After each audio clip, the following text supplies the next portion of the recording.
Hello, good morning, everybody.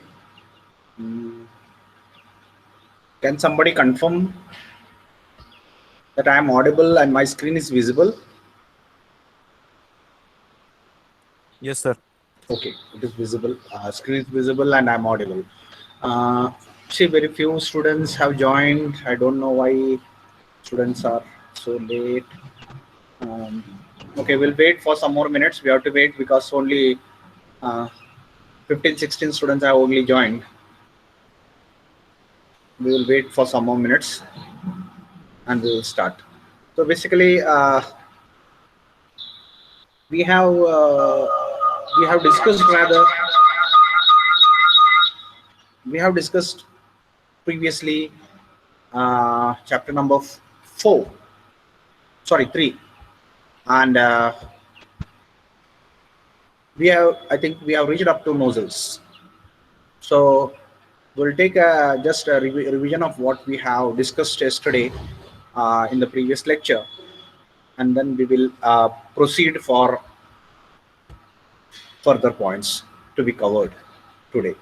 And preferably, I will be trying to start the lecture number, sorry, chapter number 4 today. Okay, finish off the chapter number 3 and start the chapter number 4. So that will be the plan for today. Uh, so let me try to finish off in the first 1 hour. The remaining part, some parts here and there, I want to add, and I want to show some. Uh, the pumps or the injection pump or fuel injection pump or wash pump, whatever we call it as, we have a model, cut section model of it. So it can be shown, and you will try to understand how it is working. Okay, so that is the remaining part, and some points we'll be discussing about governing, and then we will proceed to chapter number 4. Okay, so before going ahead, okay, students are joining.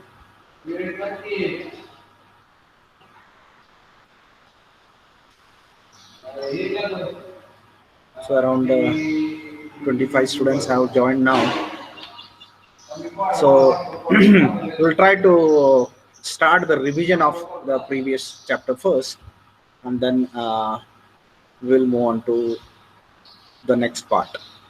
So I think we were discussing about nozzles, and so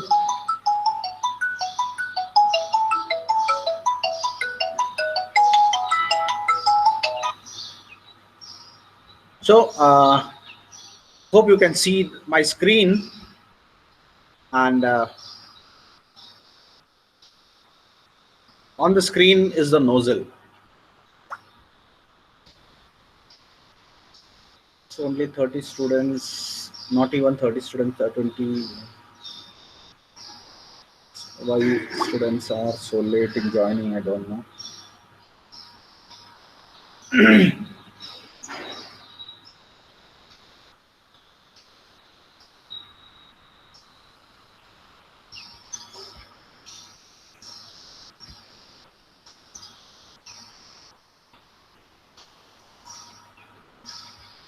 Okay. Okay, around 30 students over here in the, so we'll try to start. Uh, so previously we were discussing about, for admitting, I have to minimize my PPT and I have to admit. So that is the reason why I'm trying asking you to join in time. Still only 32 students. Okay, so these were the points which were supposed to be covered. Requirements of injection system for CI engine, we have covered it. Types of injection systems, individual pump system, common rail system, distributor system, we have covered it. Unit injector system, we have covered it. Types of nozzle, single hole, multi-hole, pintle, pintox, and CRDI. So these were the points, and we'll refresh once again the nozzle part, and then we will proceed to what we discussed earlier. So basically, your injector is something like this. Your injector is something like this. So here inside this, you can see there is a hollow part in which here it is written spindle, or it is a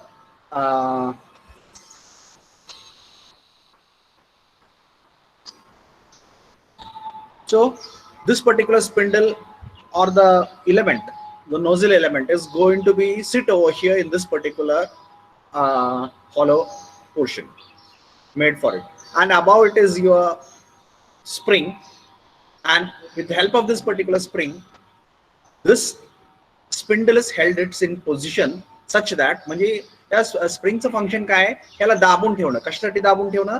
इथं दाबून ठेवलं तर इथून होणारं injection बंद असेल. मग ज्या वेळेला आपल्याला इंजेक्शन करायचं आहे त्यावेळेला आपण काय करणार, ह्याला वरती ढकलायचं. So we will be trying to push this up, spindle up. मग ही वरती ढकलल्यानंतर काय होईल, इथून इंजेक्शन व्हायला चालू होईल. Okay, so that is how the injection is going to happen. मग फ्युएल कुठून येतंय? फ्युएल इथून येतं. Fuel from the fuel pump, म्हणजे फ्युएल इंजेक्शन पंप मधून फ्युएल इथे येतं आलं, इथून आतमध्ये आलं आणि इथं साठलं, इथं साठलं. आता इथं का आपल्याला काय करायचंय, ह्याला वरती ढकलायचं, याला वरती ढकलायचं. ही जी आहे हे तुमचं इलेमेंट आहे, बरोबर. आणि ही इलेमेंट आणि ह्याच्या वरच्या बाजूला तुम्हाला एक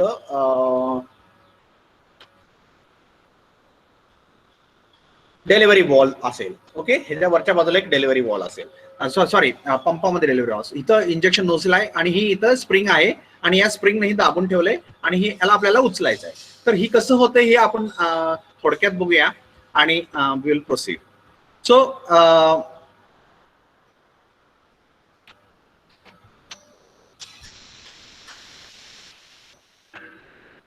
so you can see over here.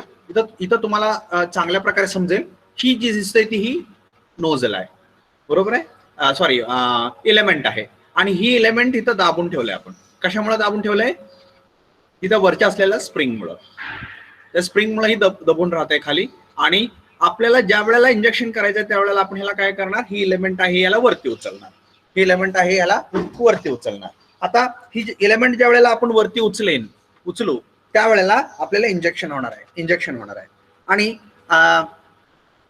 so just I will switch on the camera now, and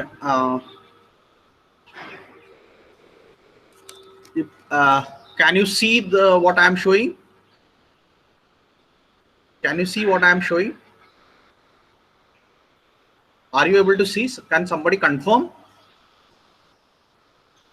Can somebody confirm what I am showing? Yes sir. Yeah. तर ही जी आहे ही एलिमेंट आहे, ही बघा, हे तुम्हाला ही असं असतं एलिमेंट. आणि ही कुठं जाऊन बसते, हे तुमच्या इंजेक्टर मध्ये, म्हणजे जी नोझल आहे त्या नोझल मध्ये असतं. आणि आता तुम्हाला मी नोझल पण थोडक्यात दाखवतो.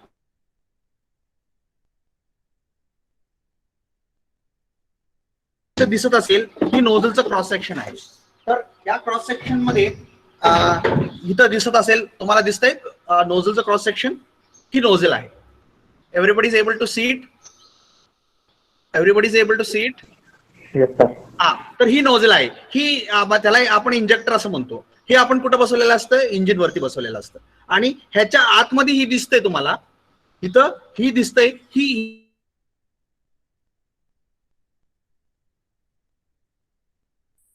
तर ही भाग, बाहेर आलेला भाग हा इंजिनच्या आतमध्ये असतो, कंबशन चेंबरच्या आतमध्ये असतो. म्हणजे इथंपर्यंत जाऊन त्या वॉलला टेकतं आणि हा एवढा भाग हा इंजिनच्या आतमध्ये जातो, आणि तुमचं इंजेक्शन होणार आहे ते इथून होणार आहे. इथं टिपमध्ये होल्स आहेत. तर या टिपला इथं होल्स आहेत. इथं तुम्हाला बघायचं झालं तर इथं होल्स आहेत. आणि ह्या नोझलच्या पाठीमागच्या बाजूला तुम्ही इथं बघाल तर स्प्रिंग दिसेल तुम्हाला. तर या स्प्रिंगचं काम काय आहे, तर ह्याला दाबून ठेवणं खाली. कशाला दाबून ठेवणं? एलिमेंटला. तर आता एलिमेंट कुठं आहे, तर मी तुम्हाला एलिमेंट दाखवतो. तर ही आहे तुमचं इलेमेंट. तर ही इलेमेंट ह्याच्या आतमध्ये आपण दाबून ठेवलंय. आणि आता तुम्हाला स्क्रीनवरती दिसतंय ती हा भाग दिसतोय, बरोबर. एक बाहेरचा भाग, ह्याची बॉडी, बरोबर. आणि एक आतला एलिमेंट, आणि आतला एलिमेंट म्हणजे हा, बरोबर. तर हा आतला एलिमेंट जो दिसतोय तो तुम्हाला इथं टिप दिसते बघा, बरोबर. तर ही एलिमेंट ज्या वेळेला इथं जाऊन बसेल त्यावेळेला इथून यायचं डिझेल जे आहे ते बंद होईल. कशामुळं इथं दबणार आहे? हे स्प्रिंगमुळं. आता तुम्हाला स्प्रिंग कुठे दाखवली? इथं आहे स्प्रिंग. तर इथं तुम्हाला स्प्रिंग दिसते. तर ही स्प्रिंग जी आहे ह्याचं फंक्शन काय आहे? याला दाबून ठेवणं, या एलिमेंटला दाबून ठेवणं. Is my screen visible? Is my screen visible simultaneous? Okay. तर काय होतंय की ही ज्या वेळेला इथं दाबून राहते त्यावेळेला इथून फ्युएल बाहेर येणार नाही. मग आपल्याला ह्याला उचलायचं आहे वरती. ह्याला उचलण्यासाठी आपण काय केलं? इथून फ्युएल दिलं आणि फ्युएल आता इथं आलं, इथं फ्युएल आलं. मग आता इथं फ्युएल आल्यानंतर आपल्याला 1 मिनिट मी काय करतो, एक नवीन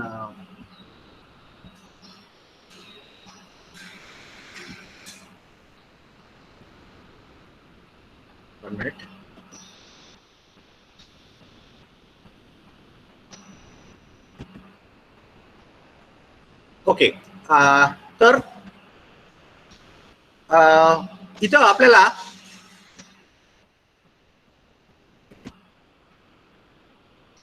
तर ही कसं असणार आहे तुम्हाला थोडक्यात मी दाखवतो की ही कसं असणार आहे.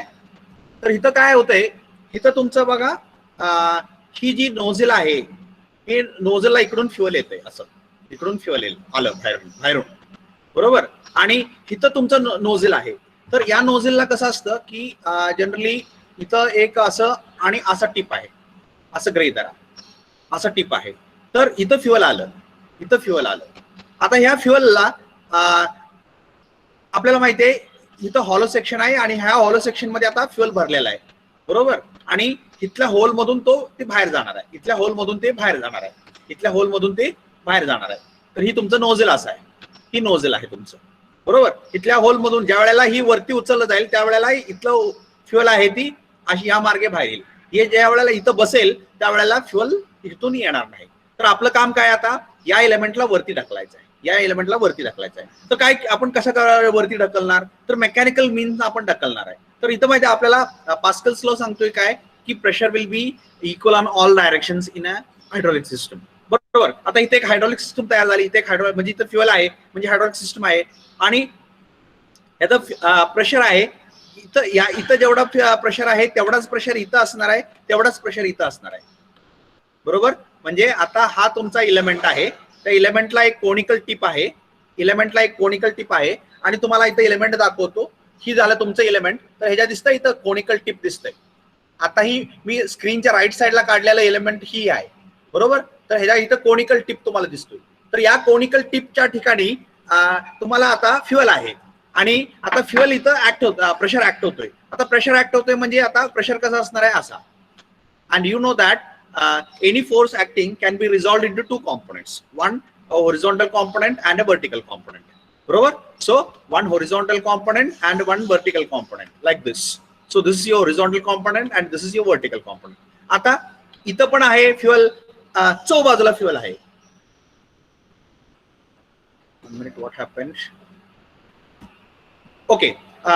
तर ओके, तर इथं काय झालं, आता चौ बाजूला आपल्याला इथं फ्युएल आहे, इथं पण फ्युएल आहे, इकडं पण फ्युएल आहे, हे सगळ्या बाजूला एकसारखं फ्युएल आहे इथं. तर आता इथं सुद्धा प्रेशर ऍक्ट होणार, इथं सुद्धा प्रेशर ऍक्ट होणार आणि ह्याला पण दोन कॉम्पोनंट्स असतील, एक व्हर्टिकल कॉम्पोनंट आणि एक हॉरिझॉन्टल कॉम्पोनंट, बरोबर. तर इथला हॉरिझॉन्टल कॉम्पोनंट आणि इथला हॉरिझॉन्टल कॉम्पोनंट काय करणार, एकमेकाला कॅन्सल करणार. म्हणजे आता ही जी काय तुम्हाला पिन दिसते या पिन वरती चौ बाजूनं जी काय फोर्स ऍक्ट होणार आहे त्याला एक हॉरिझॉन्टल कॉम्पोनंट असणार आहे, एक व्हर्टिकल कॉम्पोनंट असणार आहे. आणि इकडचा हॉरिझॉन्टल कॉम्पोनंट आणि इकडचा डायमेट्रिकली ऑपोजिट पॉइंटला जो येणारा हॉरिझॉन्टल कॉम्पोनंट आहे तो एकमेकाला कॅन्सल होतोय. म्हणजे all horizontal components are getting cancelled by diametrically opposite horizontal force acting in the opposite direction. मग राहतंय काय, राहतंय फक्त व्हर्टिकल कॉम्पोनंट. म्हणजे आता ही जी काय प्रेशर इथं अप्लाय केलंय त्याच्यामुळे राहतात फक्त व्हर्टिकल कॉम्पोनंट. आणि म्हणजे थोडक्यात काय, ज्या वेळेला आपण पंपामधून इथं इथं हाय प्रेशर फ्युएल देऊ त्यावेळेला this element is going to move up, this element is going to move up. म्हणजे काय होणार त्यावेळेला ही जी आहे ही असं वरती ढकललं जाणार. Against the spring force this will be lifted up, this will be lifted up. आणि त्यावेळेला काय होणार this particular passage will become open and therefore मग काय होतंय त्यावेळेला तुमचं इंजेक्शन होणार.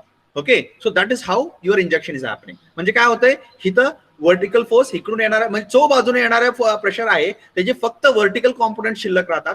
हॉरिझॉन्टल कॉम्पोनंट्स आता का हे सगळं होतंय कारण आपण ह्याला कोनिकल शेप दिले म्हणून.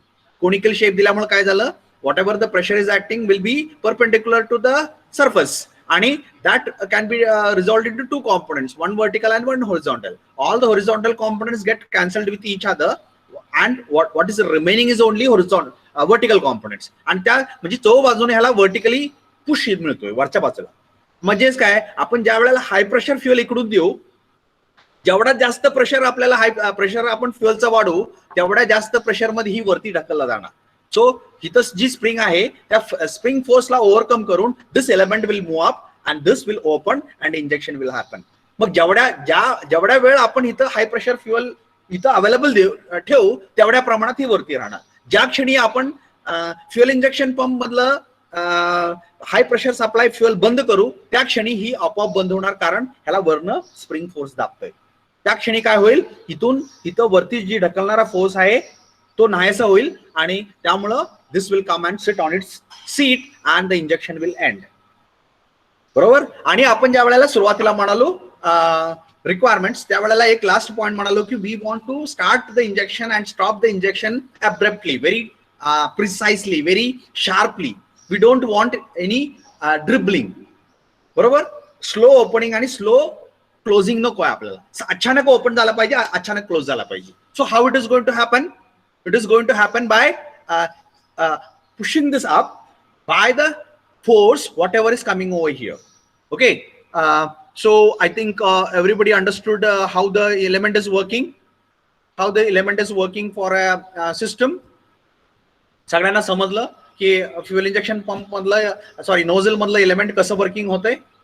Is there anybody who is not able to understand how the fuel injection happens in the nozzle? Nozzle मध्ये फ्युएल इंजेक्शन कसं होतं ही समजलं नाही असं वर्गात कोण आहे का? Is there anybody presently in the class who has not understood how the injection is happening? आहे का कोण? Anybody?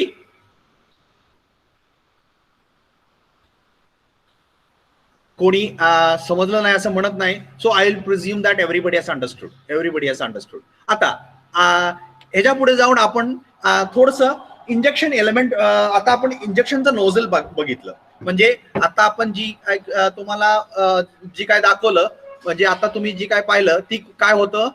So that was this part injector हे तुम्ही पाहिलं. आता आपण ही बघूया फ्युएल इंजेक्शन पंप बघूया हे कसं असतंय ह्याच्या आतमध्ये काय काय असतंय.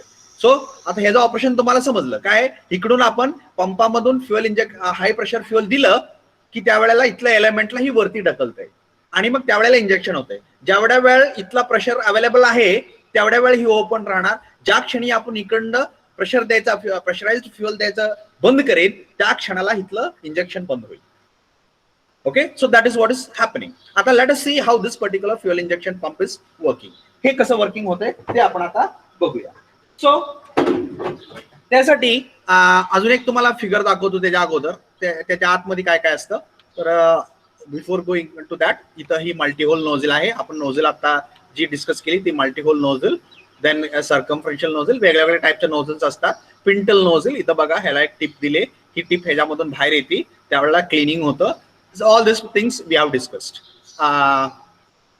तर बिफोर मुव्हिंग अहेड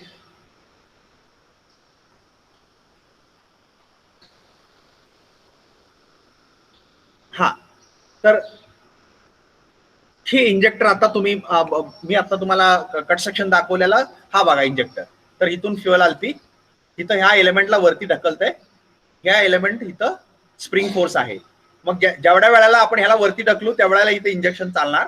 ज्या क्षणी आपण इकडून ह्याला अपवर्ड फोर्स जो आहे तो बंद केला त्यावेळेला हा परत येऊन त्याच्या जागेवर बसेल आणि इंजेक्शन बंद होईल. Okay, so this was the fuel injector. आता आपल्याला दुसरं काय बघायचं आहे की what all things are there in the fuel injection pump. Fuel injection pump मध्ये काय काय आहे ते आता आपण बघणार आहे. तर इथं बघा, इथं सुद्धा एक पिस्टन सिलेंडर अरेंजमेंट आहे. पिस्टन सिलेंडर अरेंजमेंट आहे. आणि इथं तुम्हाला इथं व्हाईट जी दिसतंय ही पिस्टन आहे आणि इथं हॅचड दिसतंय ती सिलेंडर आहे. बरोबर.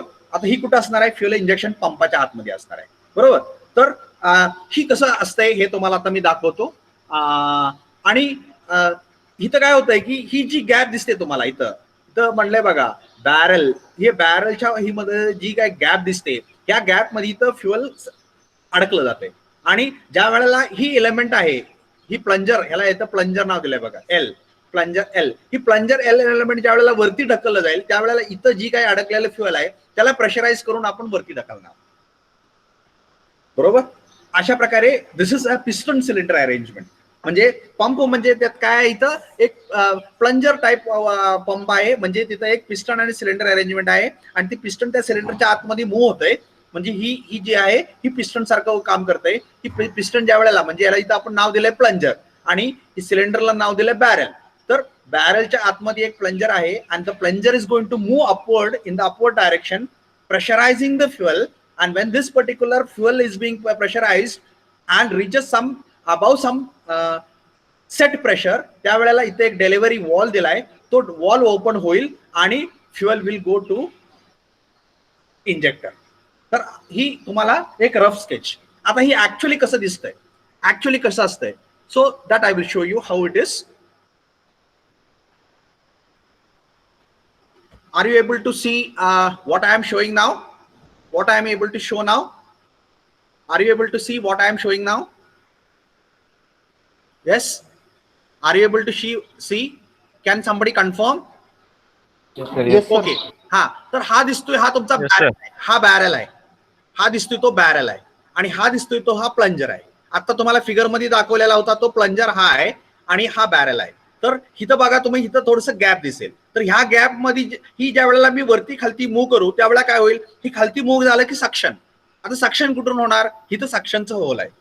ही दिसतंय ती सक्शनचा होल आहे. या होल मधून म्हणजे इथं फ्युएल साठलेला असेल, इथं मॅनिफोल्ड मध्ये फ्युएल साठलेला असेल. म्हणजे आपण सुरुवातीला बघा ज्या वेळेला आपण डिस्कस केलं तर इथं की काय करणार आपण, ह्या फीड पंपचं फंक्शन काय आहे, to supply the fuel to fuel injection pump gallery किंवा मॅनिफोल्ड.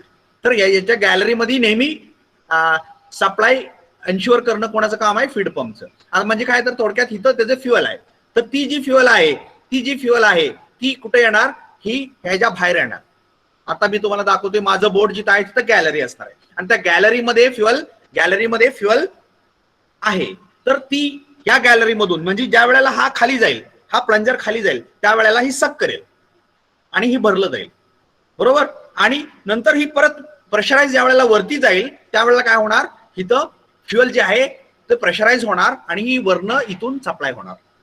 बरोबर. तर ही झालं तुमचं पिस्टन आणि सिलेंडर अरेंजमेंट. आणि आपण इथं टेक्निकल टर्म मध्ये ह्या सिलेंडरला आपण बॅरल नाव दिलंय आणि याला प्लंजर नाव दिलंय. So the plunger and barrel assembly ensures that the fuel is going to be pressurised and it is sent through the delivery wall. तर डिलिव्हरी वॉल कसा असेल, डिलिव्हरी वॉल इथं बसतो.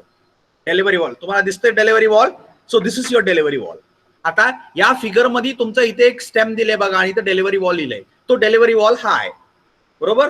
तर डिलिव्हरी वॉल ही बघितला इथं, ही डिलिव्हरी वॉलचा इलेमेंट आहे आणि ही डिलिव्हरी वॉलचा बॅरल आहे.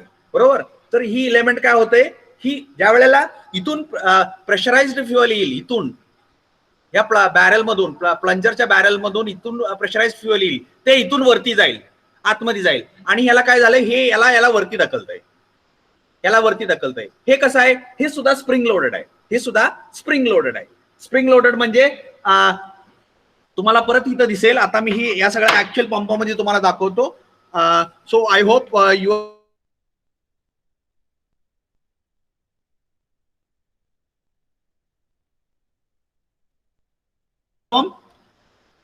Can you confirm?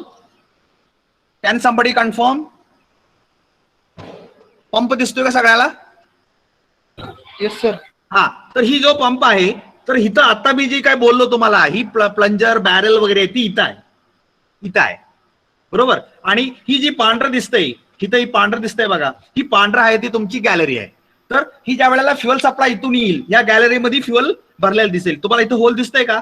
इथे एक होल दिसतंय, मी जिथं बोट ठेवलंय तिथं. तो होल म्हणजे हा होल मी आता तुम्हाला दाखवलेला होल आहे, तो इथं आहे बघा. तर ह्या गॅलरीमधून नेहमी फ्युअल सप्लाय या बॅरलला होणार, म्हणजे ह्या सिलेंडरला होणार. बरोबर. मग ज्या वेळेला इथला आतमधला जो प्लंजर आहे तो प्लंजर खाली किंवा वरती होईल त्यावेळेला पंपिंग होणार आहे. आता म्हणजे ह्याच्या आतमध्ये, ह्या बॅरलच्या आतमध्ये प्लंजर आहे, बरोबर. ती आणि तो इथं स्प्रिंग लोडेड आहे, आणि ह्याला मूव्ह करण्यासाठी आपण काय केलंय, हे का इथं खाली ह्याच्या आतमध्ये इथं तुम्ही बघाल तर इथं एक कॅम्पशाफ्ट आहे आणि त्याच्यावरती कॅम्प्स आहेत. सो आय विल रिमूव्ह दिस. आणि हा दिसतोय, हा तुम्हाला आता मी जे हात लावलेला आहे तो तुमचा फीड पंप आहे. 1 minute, I will remove the feed pump and I will show you. नाही, फीड पंप आता थोडं निघड झालंय. Okay, doesn't matter. तर इथं याच्या आतमध्ये काय आहे, कॅम्पशाफ्ट आहे. आणि कॅम्पशाफ्ट ज्या वेळेला फिरेल त्यावेळेला तुम्हाला आता हे प्लंजर वरती खालती होताना दिसतंय का तुम्हाला आता? Are you able to see the movement of the plunger? Yes. Can somebody confirm? Plunger नाही दिसत. आता बघा, दिसतंय का? ही इथं बघा, इथं मी आता जिथं बोट दाखवतोय तिथं मोशन होत आहे, दिसतंय का? 1 minute, मी तुम्हाला फ्लॅश मारून दाखवतो, म्हणजे थोडस तुम्हाला अजून तिथं व्यवस्थित दिसेल.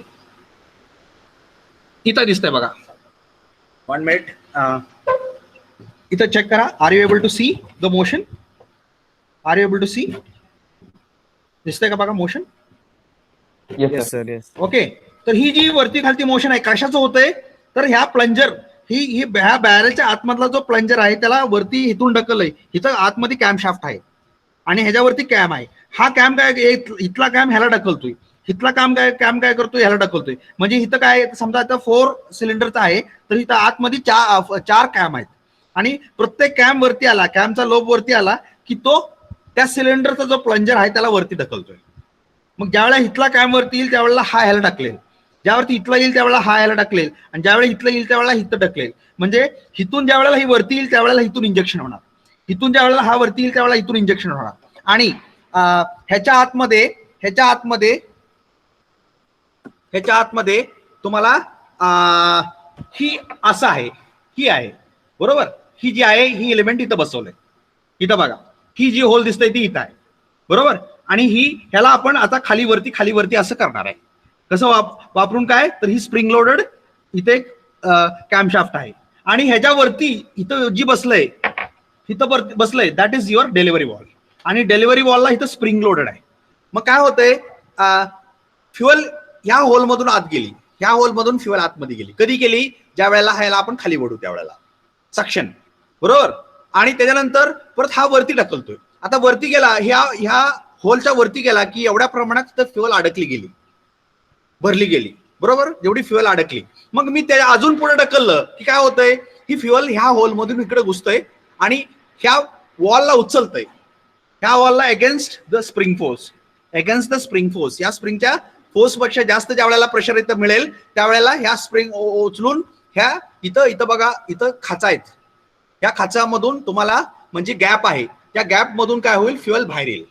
Okay. And that is going to come out through this particular outlet and it will be going to injector. बरोबर. तर अशा प्रकारे तुमचं फ्युअल इंजेक्शन पंप वर्क होतं. आणि हा दिसतोय, हा तुमचा फीड पंप आहे. तर ही या फीड पंपला इकडून इनलेट आली, इकडून आउटलेट आली, आणि ही आउटलेट आपण इथं देणार, बरोबर. आता मी काय तुम्हाला जी फिगर दाखवली ती त्यात बघितलं तर बघा की इथून येणार आणि इथून काय आपण ते फिल्टर मधून परत आपल्याला गॅलरीला देणार. तर ही फीड पंप मधून, ह्या फीड पंप मधून, म्हणजे इकडं हे फ्युअल टँक असणार, फ्युअल टँक नंतर एक कोर्स फिल्टर असणार, कोर्स फिल्टर मधून इथं आलं, इथून ही सक्शन होऊन इथून आउटलेट मध्ये गेलं, आउटलेट मधून फाईन फिल्टर आला, फाईन फिल्टर मधून ह्याच्या गॅलरीमध्ये घुसतंय, ह्याच्या गॅलरीमध्ये म्हणजे इथं आलं फ्युअल, इथून ह्या होल मधून ह्या बॅरलच्या आतमध्ये गेलं, बरोबर. हा प्लंजर ज्या वेळेला वरती खालती मूव्ह होईल त्यावेळेला प्रेशराइज झालं, हा डिलिव्हरी वॉल उचलला आणि फ्युअल इंजेक्ट झालं. So this is how the fuel is going to be injected with the help of a fuel injection pump. कुणाला काही डाऊट आहे का, कसं वर्किंग होतंय? अजून एकदा बघा, ह्याचं वर्किंग कसं दिसतंय बघा एकदा, अजून एकदा. So you can C very clearly the motion of the plunger element inside the barrel. बरोबर, ज्या वेळेला हे आपण मूव्ह करू त्यावेळेला ही अशा प्रकारे वरती खालती होतोय आणि that is going to result in the injection. बरोबर, हा भाग जो आहे याला फ्युएल इंजेक्शन पंप म्हणणार आणि this is called as a feed pump. This is called a feed pump. Is there anybody who has not understood what is happening over in this fuel injection pump? Fuel injection pump कसं working होतं हे समजलं नाही असं कोण आहे का? Anybody? It is basically as piston cylinder arrangement. Piston cylinder arrangement. Okay, हा पिस्टन सिलेंडर अरेंजमेंट आहे बेसिकली. आणि ह्याच्या आतमध्ये काय आहे, ती पिस्टन सिलेंडर अरेंजमेंट आपण वापरून आपण काय करणार आहे, आपण फ्युएलला इंजेक्ट करायचा प्रयत्न करतोय. Okay, so what we are trying to do, we are, so you can see over in this particular fear. इथं फीड पंप तुम्हाला आता दाखवला, तो हा आहे. इथून कुठे गेला, फिल्टरला गेला, फिल्टर मधून गॅलरीमध्ये आला. आता गॅलरी म्हणजे इथं आला. इथून काय झालं, इथून ह्या प्लंजरच्या आतमध्ये आला, बॅरलच्या आतमध्ये आला. बरोबर, त्या बॅरल मध्ये आल्यानंतर ही आतमध्ये घुसला, ही वरती खालती झालं. वरती येईल त्या खालती गेल त्यावेळेला भरलं जातंय. वरती गेल की इथं प्रेशराईज करून डिलिव्हरी वॉल मधून, म्हणजे ही डिलिव्हरी वॉल, त्या डिलिव्हरी वॉलला उचलून ह्याच्यामधून प्रेशराइज्ड फ्युएल वरती जातंय. So I hope everybody understood the working of fuel injection pump. Is there anybody who has not understood the working of fuel injection pump? वर्गामध्ये असं कोण आहे का ज्याला फ्युएल इंजेक्शन पंपचं वर्किंग समजलं नाही? Anybody? Anybody? Okay sir, course filter कशासाठी असते? एक कोर्स फिल्टर म्हणजे मोठा पार्टिकल पहिल्यांदा सुरुवातीला फिल्टर करतो आणि फाईन फिल्टर म्हणजे छोटा पार्टिकल फिल्टर करतो. कारण आपल्याला समजा सुरुवातीला छोटा फिल्टर दिला तर मोठं पार्टिकल त्याच्या आतमध्ये जाऊन बसून ती होल्स कायमची ब्लॉक होतात. म्हणून आपण काय करतो, टप्प्याटप्प्यामध्ये फिल्ट्रेशन करतोय. कोर्स पार्टिकल मध्ये पहिल्यांदा मोठे पार्टिकल्स फिल्टर करून घेतोय आणि फाईन फिल्टर मध्ये छोट्या पार्टिकल्स फिल्टर करतोय. कोर्स म्हणजे मोठे आणि फाईन म्हणजे बारके. That is it. I hope understood. Yes sir. हा, anything else? Anybody having any doubt, further doubt with respect to fuel working of fuel injection system? So that was the point with respect to fuel injection pump and fuel injection nozzle. Okay, so आता राहिलं की अजून एक part इथं राहिला. तुम्हाला अजून एकदा मी परत एकदा कॅमेरा ऑन करून तुम्हाला थोडस जस्ट एक मिनिट दाखवतो. इथं बघा, इथे एक पार्ट आहे, तो हा गव्हर्नर आहे. इथं व्हॅक्युम गव्हर्नर आहे. ओके, तर काय पंपाला इथं व्हॅक्युम गव्हर्नर असतो. म्हणजे तुम्हाला आता प्रश्न आहे की बऱ्याच वेळा तुम्हाला विचारला जाणारा प्रश्न असणार आहे की गाडीमध्ये गव्हर्नर कुठं असतो? तर गव्हर्नर बघा, ही डिझेल इंजिन आहे आणि डिझेल इंजिनच्या पंपामध्ये इथं गव्हर्नर आहे. ओके, तर गव्हर्नर कुठं असतो? गव्हर्नरचं फंक्शन काय आहे, जसं लोड चेंज होईल तशा प्रकारे फ्युएल कमी जास्त करणं हा फंक्शन आहे गव्हर्नरचं, आणि म्हणून तो फ्युएल इंजेक्शन सिस्टम वरती बसवलाय आपण. बरोबर, तर हा आहे व्हॅक्युम टाइप ऑफ गव्हर्नर. आणि जर मेकॅनिकल असेल तर सेंट्रिफ्युगल टाइप ऑफ गव्हर्नर तर त्या शाफ्ट वरती, ही खाली जी शाफ्ट बनलं मी कॅम शाफ्ट त्याच्यावरती असतो. Okay, so that is your governor. आता गव्हर्नरचं काम काय? गव्हर्नरचं काम काय? So the function of a governor in a CI engine is to ensure that for example consider as constant speed engine, म्हणजे इंजिन कॉन्स्टंट स्पीड आहे असं गृहीत धरा. तर इंजिन जर कॉन्स्टंट स्पीड असेल तर गव्हर्नरचं फंक्शन काय होतंय की it is going to ensure that the speed of the engine is going to remain constant. हा त्याचं फंक्शन झालं. तर ती कसं करणार? तर आपल्याला माहिती आहे बघा, आता तुम्ही गाडी चालवली असेल तर तुम्हाला माहिती आहे, समजा आपण आता स्ट्रेट रोडनं चाललोय आणि अचानक चढ चालू झाला, काय होणार? गाडीवरती लोड येतं, इंजिनवरती लोड येतं. बरोबर, कारण चढ लागला. आणि समजा अचानक उतार लागला तर काय होतंय? इंजिनवरती लोड कमी झाला आणि त्यामुळे गाडी फास्ट पळायला चालू झाली. म्हणजे अचानक चढ लागला, इंजिनवरती लोड आलं, त्यामुळे गाडी स्लो व्हायला चालू झाली. आणि अचानक उतार लागला तर गाडीवरती लोड कमी झाल्यामुळे, इंजिनवरती लोड कमी झाल्यामुळे अचानक गाडी फास्ट पळायला चालू होती. म्हणजेच काय? So when the load increases, there is a tendency of the engine to slow down, and when the load decreases than the set load, if the load decreases, engine has a tendency to increase its speed. पण आपल्याला कसलं engine आहे, आपण आता कसलं engine म्हणालो, constant speed engine. म्हणजे उदाहरणार्थ आता समजा की माझं इंजिनचं स्पीड आहे 2000 RPM आणि 2000 इंजिन RPMच्या स्पीडच्या इंजिनला अचानक मी काय केला, लोड वाढवला. आता लोड कसा वाढवला, समजा मी तो जनरेटर असेल तर जनरेटर वरती कनेक्ट झालेले जी मी लाईट आहे, पंखा आहे, फ्रीज आहे, वगैरे वगैरे इन्स्ट्रुमेंट आहे ते वाढवले. तो इलेक्ट्रिकल लोड, तिथं इलेक्ट्रिकल लोड वाढवला. बरोबर.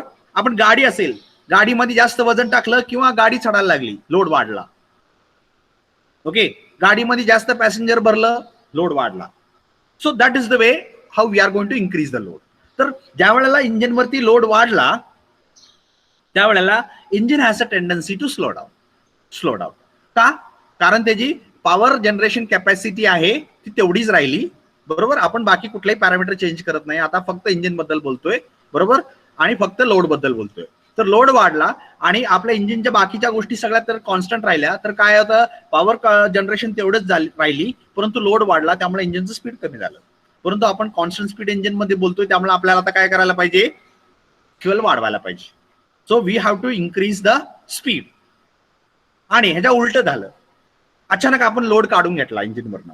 म्हणजे आता मी समजा इलेक्ट्रिसिटी जनरेटर इंजिनला जोडले आणि अचानक त्या जनरेटरवरनं मी भरपूर लाईट वगैरे लावल्या, त्या काय फ्रीज अमुक तमुक लावलं होतं आणि त्याला बऱ्याच गोष्टी मी अचानक बंद करून टाकल्या. काय झालं, suddenly load decreased.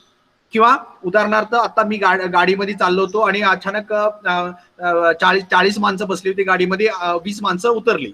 What happen to the load, load decreased. Okay. और गाडी चालली होती, अचानक उतार लागला, काय, what happen to the load, load decreased. Okay. So when the load decreased the engine has a tendency to increase its speed वाढव. परंतु आपलं कसलं इंजिन आहे, कॉन्स्टंट स्पीड इंजिन. म्हणजे स्पीड वाढायला नाही पाहिजे. So there the role of governor is coming in to picture. आता या फेज मध्ये तुमचं गव्हर्नर पिक्चर मध्ये येतो. तर गव्हर्नरचं काम काय आहे, ती कॉन्स्टंट स्पीड इंजिन आहे, त्या इंजिनचं स्पीड कॉन्स्टंट ठेवायचं इररेस्पेक्टिव्ह ऑफ द लोड. म्हणजे तुमचं लोड किती का असं, तुमचं इंजिनचं स्पीड कॉन्स्टंट राहिलं पाहिजे. So that is the function of governor. मग ती गव्हर्नर कसं काम करणार, तर गव्हर्नर अशा प्रकारे काम करणार की ज्या वेळेला इंजिनवरती लोड वाढेल, सिस्टमवरती लोड वाढेल, त्यावेळेला it will increase the quantity of the fuel supplied to the engine, and thereby increasing the power developed by the engine to take care the extra load. Extra जेवढा लोड वाढलाय तेवढ्या प्रमाणात इंजिनची power generation capacity वाढवायची. कशी वाढणार, by supplying more fuel. म्हणजे governor is going to ensure that the fuel supplied to the engine is going to increase when the load of the engine is increasing. And what happens when the load is decreased? When the load is decreasing, the governor will ensure that the fuel supply to the engine is going to be decreased, so that in all conditions the speed of the engine remains constant. बरोबर. So that is the function of the governor. तर गव्हर्नरचं function समजलं नाही असं कोण वर्गात आहे का आता? Anybody is there who has not understood the function of a governor? Actually हे तुम्ही परत टॉम मध्ये शिकणार आहे, थिअरी ऑफ मशीन मध्ये शिकणार आहे, कायनेमॅटिक्स ऑफ मशिनरी किंवा डायनॅमिक्स ऑफ मशिनरी सब्जेक्ट्स असतील त्यात तुम्ही शिकणार आहे. परंतु मी तुम्हाला आता त्याचं बेसिक सगळं सांगितलं, कारण आपल्याला आयसी इंजिन मध्ये ते समजून घेण्यासाठी ते लागतंय, कारण आपल्याला गव्हर्नर असतो आणि गव्हर्नर कुठं असतो हे पण तुम्हाला मी दाखवलं आता. बरोबर. तर anybody is there who has not understood the function of a governor? आता ती गव्हर्निंग कसं करतं, what are the different types of governor, कार्टल गव्हर्नर, वेगवेगळ्या प्रकारचे गव्हर्नर आहेत, मेकॅनिकल गव्हर्नर, न्यूमॅटिक गव्हर्नर. आता तुम्ही जे बघितलं ते व्हॅक्युम किंवा न्यूमॅटिक गव्हर्नर होता. बरोबर. तसं मेकॅनिकल गव्हर्नर पण असतो. म्हणजे फ्लायवेट्स असतात, ते फ्लायवेट्स मूव्ह झाले की त्याला लिंक जोडलेली असते आणि ती लिंक आपल्या मेकॅनिकल सिस्टमला दिलेली असते. बरोबर. आणि ती मेकॅनिकल सिस्टम काय करते की fuel is going to decrease. आता ती मी तुम्हाला थोडक्यात दाखवतो कसं होतंय ते. तुम्हाला अगोदर फिगर दाखवतो आणि त्याच्यानंतर I will take you to. So you can see a way in this particular figure what is being done. इथे एक रॅक अँड पिनियन आहे बघा. इथं ह्याला रॅक म्हणतो आपण. ही जी लांबडं दिसते, हॉरिझॉन्टल दिसते, त्याला रॅक म्हणतो. आणि इथं टीथ्स आहेत आणि इथं जी बसवलंय या बॅरलच्या भोवतणी बघा, इथे एक दिसतंय, याला पण बाहेरून टीथ्स आहेत आणि ह्या दोन्हींचा मेश आहे, ह्या दोन्हींचा मेश आहे. आणि ज्या वेळेला ही रॅक इकडं किंवा इकडं राईट साईडला किंवा लेफ्ट साईडला मूव्ह होईल त्यावेळेला ही बॅरल जो आहे तो फिरेल, बॅरल जो आहे तो फिरेल. ओके, म्हणजे आता काय होतंय बघा, परत एकदा मी तुमचा कॅमेरा चालू करतो आणि तुम्हाला दाखवतो.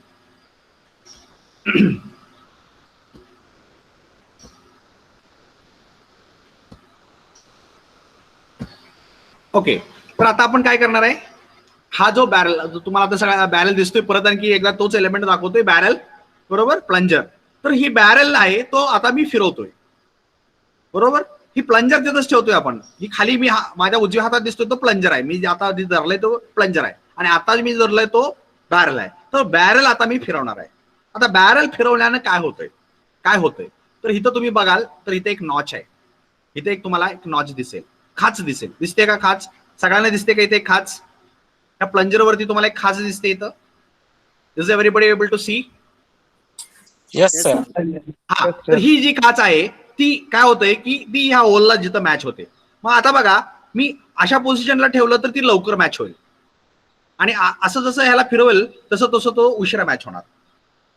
उशिरा म्हणजे in the sense I am moving upper side, म्हणजे आता मी आता वरती मूव्ह होणार, या पोझिशनला असेल तर ती लवकर मॅच होणार, आणि आता प्लंजर या पोझिशनला असेल तो उशिरा मॅच होणार. बरोबर, बरोबर का, बरोबर का? आता मी जी काय बोलतोय ती, हा, तर मी काय करणार आता, मग ही मॅचिंग आहे ही उशिरा किंवा लवकर करून मला इथून किती सप्लाय फ्युएल करायचं आहे ते मी ठरवू शकतो. म्हणजे मी असं फिरवलं की the fuel supply is going to increase, आणि मी जर हे असं केलं तर fuel supply is going to decrease. बरोबर का, बरोबर का, बरोबर का? Yes, yes sir. हा, कारण ही असं ठेवलं की इथं लगेच मॅच झालं, इथं मॅच झालं की काय होतं, इथला प्रेशर आहे तो रिलीव्ह झाला. आणि जर ही उशिरा असं केलं तर आता ही इथून असं जाऊन इथनं लीक व्हायला, प्रेशर रिलीव्ह व्हायला वेळ लागला. म्हणजे तुमचं ह्या खाचेचं काम काय आहे, ही खाच ज्या वेळेला ह्या होलला मॅच होईल त्या वेळेला तुमचं प्रेशर रिलीव्ह होतंय. मी आता मग आपण मगाशी काय म्हणालो होतो, जोपर्यंत त्या इंजेक्टर मध्ये प्रेशराइज्ड फ्युएल्स आहे तोपर्यंत इंजेक्शन होतंय. ज्या क्षणी तिथलं प्रेशराइज्ड फ्युएल आपण सप्लाय बंद करू किंवा त्याचं प्रेशर कमी होईल त्या क्षणी तिथलं इंजेक्शन थांबेल. मग आपण त्याची कशी व्यवस्था केली, ही अशी केली. कशी केली, ही ज्या वेळेला इथलं होल, इथं फ्युएल आहे, ह्याच्या आतमध्ये इथं वरच्या बाजूला फ्युएल आहे, इथं फ्युएल आहे, इथं फ्युएल आहे. आता ही फ्युएल कुठून लीक होणार, इथून लीक होणार, आणि ह्या होलला मॅच झालं की ह्या होल मधून बाहेर येणार, कारण बाहेर गॅलरी आहे. म्हणजे इथलं प्रेशर कमी झालं, इथलं प्रेशर कमी झालं की पंपामधलं प्रेशर, सॉरी इंजेक्टर मधलं प्रेशर पण कमी झालं. म्हणजे ज्या क्षणाला इथलं ही नॉच आहे, ही नॉच ह्या होलला मॅच होईल त्या क्षणाला इंजेक्टर मधलं इंजेक्शन थांबणार.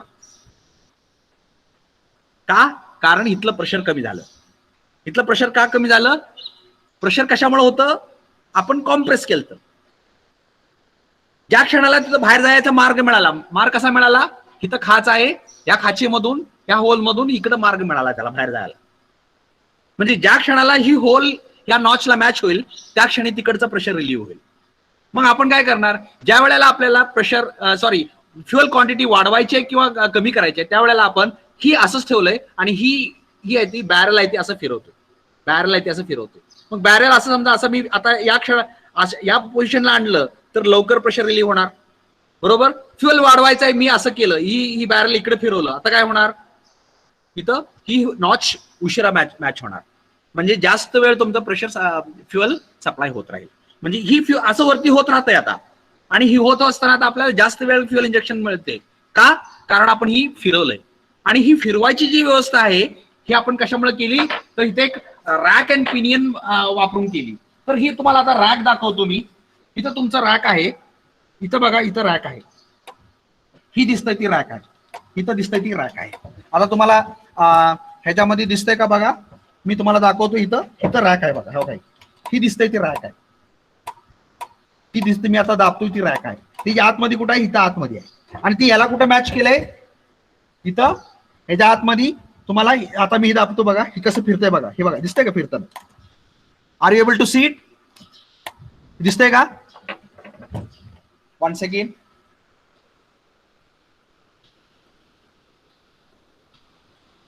आता बघा, मी राग दाबतोय, काय होतंय बघा. Are you able to see what is happening? दिसतंय का काय होतंय ते? मी राग दाबतोय. Yes sir. तर ती फिरतंय. फिरल्यामुळे काय झालं, त्या होलचं आणि त्या नॉचचं मॅचिंग जी आहे ती मॅचिंग टाइम बदलल्यामुळं फ्युअलची सप्लाय क्वांटिटी आहे ती चेंज होते. बरोबर. आणि ती कशावरती अवलंबून आहे? इथं बघा, ही गव्हर्नर आहे, व्हॅक्युम गव्हर्नर. म्हणजे इंजिनचं व्हॅक्युम वाढलं की ह्याला इकडे ओढतंय, म्हणजे ह्या रॅकला इकडे ओढते. रॅकला इकडे ओढलं, इकडे ओढलं की हे फिरतंय. म्हणजे जेवढ्या प्रमाणात इंजिनला मध्ये व्हॅक्युम वाढेल, इंजिन कधी व्हॅक्युम वाढतं, आपण मागच्या लेक्चर याच्यामध्ये डिस्कस केलं, इंजिनचं स्पीड वाढलं तसं व्हॅक्युम वाढत जातं. मग जसं इंजिनचं स्पीड वाढेल तसं याला इकडे इकडे इकडे ओढतंय, म्हणजे ह्या रॅक इकडे इकडे सरकत जातोय असा. आणि जसं जसं कमी होईल तसं इकडे इकडं, म्हणजे ज्या वेळेला इंजिनचं स्पीड वाढेल त्यावेळेला हा रॅक इकडे इकडे ओढला जातोय. आणि इकडे ओढला म्हणजे थोडक्यात काय तर इंजिनवरती लोड आलेला आहे. इंजिनच्या वरती लोड आलेला आहे, काय व्हायला पाहिजे? फ्युअल वाढायला पाहिजे. मग फ्युअल इथं वाढतंय, फ्युअल वाढतंय. ओके. आणि ज्या वेळेला इंजिनवरती लोड कमी होईल, बरोबर, म्हणजे इंजिनचा लोड वाढला की इथून येणारे फ्युअल आपल्याला वाढवायचं आहे. आणि इंजिनचा लोड कमी झाला की इथून येणाऱ्या फ्युअलची आपल्याला क्वांटिटी कमी करायची. बरोबर. आणि ती कशा बेसिसवर करणार? ह्या रॅकच्या मुवमेंटच्या बेसिसवरती. मग आपल्याला रॅक इकडे ओढलं की काय, इंजिनचं स्पीड वाढलं होतं. इंजिनचं स्पीड वाढलं होतं. इंजिनचं स्पीड वाढलं की आपल्याला काय करायचंय? स्पीड कमी करायचंय. सेट स्पीडपेक्षा वाढलं, बरोबर. इकडे व्हॅक्युम वाढलं, मग आपल्याला ती कमी करायचंय. कमी करायसाठी आपण काय केलं? मग ह्याला इकडे ओढलं आणि इकडे ओढलं की त्याचा फ्युअल कमी होणार. बरोबर. आणि स्पीड कमी झालं की इथलं व्हॅक्युम कमी झालं, इथलं व्हॅक्युम कमी झालं की ती तिकडे सरकते. ती तिकडे सरकलं की फ्युअल क्वांटिटी वाढत जाते. So that is how the governor comes into action and helps in changing the quantity of the fuel supplied to the engine. So I hope everybody understood how the fuel supply in the engine is going to change with the help of governor. बरोबर. तर governor कुठं बसवलेला असतो? Fuel injection pump वरती. बरोबर. ती कसं प्रकारे काम करते? So whenever the load on the engine increases, when the load increases, what happens? The governor comes into action. It supplies more fuel, and when it supplies more fuel, more power is produced, and more power is produced, engine starts running at or the speed of the engine starts picking up and it reaches 200,000 RPM set speed.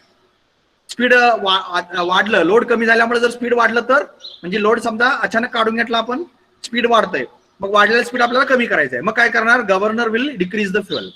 मग fuel कमी केलं काय होतंय? Power कमी झाली. Power कमी झाल्यामुळे इंजिनचं speed आपोआप कमी होतंय. So that is how the governor is in action. So there are different types of governor's, mechanical governor, pneumatic governor. या सगळ्या गोष्टी तुम्ही थिअरी ऑफ मशीन मध्ये परत शिकालच. ओके. ते कसं गव्हर्नर ऍक्शन वगैरे होते ती मी जेवढे जास्त जात नाहीये, कारण आपल्या सिलेबस मध्ये ती पॉइंट नाहीये. बरोबर. फक्त तुमच्या एक नॉलेजसाठी मी तो point I added. So you can see over here in this syllabus we don't have that particular point. Okay. We completed at the last point CRDI, common rail direct injection. इथं governor नाहीच आहे. पूर्वीच्या syllabus मध्ये होता, म्हणून मी just तुम्हाला माहितीसाठी ते सांगितलं की गव्हर्नर कसं वर्किंग होतंय. बेसिकली आपल्याला हा दिसतोय तो हा फ्युअल इंजेक्शन पंप, त्याचं कसं कसं वर्किंग होतंय, नोझल कसं वर्किंग होतंय, नोझल कुठल्या प्रकारचे आहेत, फ्युअल इंजेक्शन सिस्टम कुठल्या प्रकारचे आहेत. So this we conclude the chapter number 3. All the points I have covered. Any doubt in this particular chapter you can ask me. So now it is time for doubt clearing. आपण 2 तास lecture आहे, कोणी जाऊ नका. It is now time for doubt clearing. Any doubt remaining in chapter number 3 you can ask.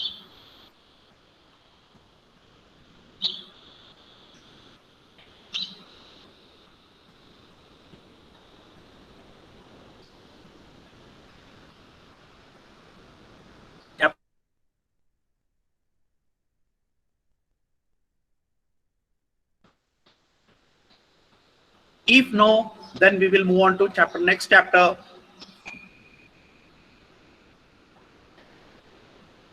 So Nobody's asking any doubt. So presuming that no doubts remaining from chapter number 3, we'll move on to chapter number 4. Okay. So now I've put on the screen the syllabus of chapter number 4. So the unit number 4, supercharging. Weightage is 4 lectures. Points to be covered: purpose of supercharging, turbocharging, thermodynamic cycle of supercharged and turbocharged engines, advantages and disadvantages of supercharging, limits of superchargings for SI and CI engines. Okay, so this was the content of the chapter number 4. Barabar? So I'll put this contents here. So the title of our chapter is supercharging, and this is the contents. तर supercharging म्हणजे काय, purpose काय सुपरचार्जिंगचा, turbocharging म्हणजे काय, thermodynamic cycle of supercharged and turbocharged engines. Thermodynamically we should be able to prove that our supercharging is able to do its work function. बरोबर. आणि then advantages, disadvantages, obviously कशाला पण advantages असतात, disadvantages असतात. Limits of supercharging, काहीतरी limit आहे, कुठेपर्यंत आपण supercharge करू शकतो त्याला एक लिमिट आहे. SI मध्ये वेगळं लिमिट आहे, वेगळ्या कारणामुळे लिमिट येते, आणि CI मध्ये वेगळ्या कारणामुळे लिमिट येते. तर त्याच्याबद्दल आपण डिस्कस करणार आहे. Okay, can we start then chapter number 4? Can we start? Yes, sir. Okay. So getting confirmation from your side that 3 chapters are over and no doubts remaining in the chapter, all the 3 chapters. Let us move on to chapter number 4, that is supercharging. तर आपण या chapter मध्ये काय करणार आहे की supercharging शिकणार आहे. सुपरचार्जिंग म्हणजे काय, तर थोडक्यात सुपरचार्जिंग म्हणजे, चार्जिंग म्हणजे काय, चार्जिंग म्हणजे भरणे. आपण एखादी गोष्ट भरतो त्याला आपण चार्जिंग म्हणतो. बरोबर. Charging, battery charging. बरोबर, बॅटरीला चार्ज करायचं. बरोबर. चार्जर आपण म्हणतो, ज्या युनिटला आपण चार्जिंग साठी वापरतो त्याला चार्जर म्हणतो. तर चार्जिंग म्हणजे भरणं, थोडक्यात शब्दशः अर्थ घ्यायचा झाला तर भरणे. सुपर चार्जिंग, इंजिन मध्ये आपण काहीतरी भरतोय. काय भरतोय? मिक्सर. SI इंजिन मध्ये आपण मिक्सर भरतो, CI इंजिन मध्ये एअर भरतो. बरोबर. तर आपण जी काही चार्जिंग करणार आहे ते सुपर चार्जिंग करायचं, म्हणजे जास्त चार्जिंग करायचं, त्याला आपण सुपर चार्जर असं म्हणतो. बरोबर. तर थोडक्यात सुपरचार्जिंग म्हणजे जास्त प्रमाणात भरणे, ह्याला सुपरचार्जिंग असं आपण म्हणतोय. आता सुपरचार्जिंग कडे जायच्या अगोदर आपण थोड्याशा गोष्टी, दुसऱ्या गोष्टी डिस्कस करू आणि त्यानंतर सुपरचार्जिंग कडे जाऊ. The power output of a naturally aspirated engine depends on. Naturally aspirated engine म्हणजे सुपरचार्जिंग न वापरलेल्या इंजिनला, म्हणजे नॅचरली जी काही ऍस्पिरेशन म्हणजे इनहेलेशन, म्हणजे श्वास घेणे, इनहेल करणे, आतमध्ये घेणे, त्याला आपण ऍस्पिरेशन म्हणतो. बरोबर. तर नॅचरली ऍस्पिरेटेड म्हणजे नॅचरली जी काय ऍस्पिरेशन होत आहे असं इंजिन, म्हणजे नॅचरली आतमध्ये सक्शन तयार झाल्यानंतर आपण जी काय आतमध्ये खेचलं जातो त्याला नॅचरली ऍस्पिरेशन म्हणायचं. बाहेर आपण काही ठेवून ढकलत नाहीये. बरोबर. बाहेर आपण काहीतरी ठेवून ढकललं आपण त्याला सुपरचार्जिंग म्हणतो. आणि ते स्वतःहून आतली जे तेवढी जी कॅपॅसिटी आहे त्या हिशोबाने त्याला चार्जला सक करतंय, त्याला आपण नॅचरली ऍस्पिरेशन म्हणतो. तर power output of a naturally aspirated engine depends on, ते कशावरती डिपेंड आहे, द अमाऊंट ऑफ एअर. इथं एअरच्या ऐवजी SI इंजिन असेल तर मिक्सर असेल. बरोबर. आणि CI इंजिन असेल तर एअर असेल. So the amount of air oblique mixer inducted into the cylinder, ह्याच्यावरती अवलंबून आहे. काय? पॉवर. म्हणजे पॉवर आपल्याला वाढवायचं असेल कशाचं? इंजिनचं. कसलं इंजिनचं? नॅचरली ऍस्पिरेटेड इंजिनचं. बरोबर. तर आपल्याला काय करायला पाहिजे? Amount of air induced into the cylinder कशावरती डिपेंड आहे? अमाऊंट ऑफ एअर वरती. पहिली पॉइंट काय? Amount of air. SI engine असेल तर amount of mixer. Extent of utilisation of inducted air. Extent of utilisation म्हणजे आतमध्ये घेतली एअर, बरोबर आहे, परंतु ती किती प्रमाणात वापरली गेली? CI इंजिन असेल तर, आणि SI इंजिन असेल तर ठीक आहे, आतमध्ये मिक्सर घेतलं परंतु त्यातलं किती प्रमाणात जळालं? Depend on that your power production depends. Speed of the engine, तो एक पॅरामीटर आहे, म्हणजे स्पीड वाढवणं. स्पीड वाढलं की काय झालं, पॉवर वाढतो. का पॉवर वाढतो स्पीड वाढल्यानंतर? Number of power strokes per unit time वाढतात. म्हणजे समजा 100 RPM इंजिन फिरतंय आणि असं गृहीत धरू की 2 स्ट्रोक इंजिन आहे, आणि आपल्याला माहिती आहे 2 स्ट्रोक इंजिन मध्ये प्रत्येक रोटेशन मध्ये एक पॉवर स्ट्रोक मिळतो. तर किती पॉवर स्ट्रोक मिळाले आपल्याला? 100 पॉवर स्ट्रोक मिळाले, बरोबर. आता इंजिन तीच राहिलं आणि आता आपण 200 RPM इंजिन फिरवलं. आता किती पॉवर स्ट्रोक मिळाले? माग आपल्याला 100 पॉवर स्ट्रोक पर मिनिट मिळत होते, आता 200 पॉवर स्ट्रोक पर मिनिट मिळते. आता कुठल्या केसमध्ये आपल्याला जास्त पॉवर असणार आहे? Obviously 200 power stroke per minute मध्ये आपल्याला जास्त पॉवर मिळणार. का? 200 वेळेला आपलं कंबशन झालं. अगोदर 10 वेळेला कंबशन होत होतं, 10 वेळेला पॉवर तयार होत होती. आता 200 वेळा कंबशन होत आहे, 200 वेळा पॉवर तयार होते, आणि वेळ तेवढीच. So per unit time, since the number of power strokes are increasing, the power output of an engine is increased when the speed of the engine increases. Quantity of fuel admitted and its combustion characteristics, ह्याच्यावरती पण power output अवलंबून आहे. काय? Quantity of fuel admitted. आपण diesel engine असेल तर किती fuel देतोय, एसआय इंजिन असेल तर मिक्सचर रिच देतोय का लीन देतोय, त्याच्यावरती अवलंबून. म्हणजे आपण, कारण बेसिकली फ्युएल बर्न होऊन एनर्जी तयार होणार आहे, मग जास्त फ्युएल दिलं तर जास्त एनर्जी तयार होणार, कमी फ्युएल दिलं कमी एनर्जी तयार होणार, दॅट सिम्पल. आणि कंबशन कॅरेक्टरिस्टिक्स, आतमध्ये टाकलेल्या फ्युएलच्या कंबशन कॅरेक्टरिस्टिक्स काय, कशा प्रकारे ते कंबशन होत आहे, बरोबर. आपण आतमध्ये टाकलेलं फ्युएल जर चांगल्या प्रकारे कंबशन होत असेल तर आपल्याला जास्त फ्युएल उष्णता मिळणार, बरोबर.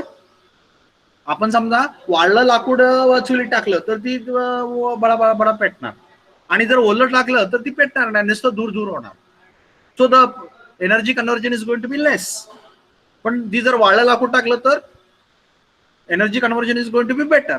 पर unit time it is going to produce more amount of energy. So that is what you call by combustion characteristics. Combustion character कशा प्रकारे कंबशन होतंय, एका ठिकाणी तो चांगलं पेटतंय, दुसऱ्या ठिकाणी ती व्यवस्थित पेटत नाही, नुसतं दूर होतोय, it is unable to burn properly. So combustion characteristics. Thermal efficiency of the engine. प्रत्येक इंजिनची एक एफिशियन्सी असते, किती एफिशियन्सीने ते इंजिन काम करतंय. What is the conversion energy conversion efficiency of that engine? So that is in terms of thermal applications we call it as thermal efficiency. तर इंजिनची thermal efficiency किती आहे, इंजिनची थर्मल एफिशियन्सी किती आहे, so that has to be taken in to consideration, बरोबर. या सगळ्या गोष्टीवर काय अवलंबून आहे? Power output of the engine. तर इंजिनचं पॉवर आउटपुट कशा कशावर अवलंबून आहे? आतमध्ये किती एअर टाकतोय किंवा किती मिक्सचर टाकतोय, आतमध्ये दिलेलं एअर किंवा एअर फ्युएल मिक्सचर आहे ते किती प्रमाणात युटिलाइज होतंय, इंजिनची स्पीड किती आहे, किती फ्युएल आपण आतमध्ये टाकलंय, जास्त फ्युएल टाकलं तर जास्त पॉवर तयार होणार, कमी फ्युएल टाकलं तर कमी पॉवर होणार.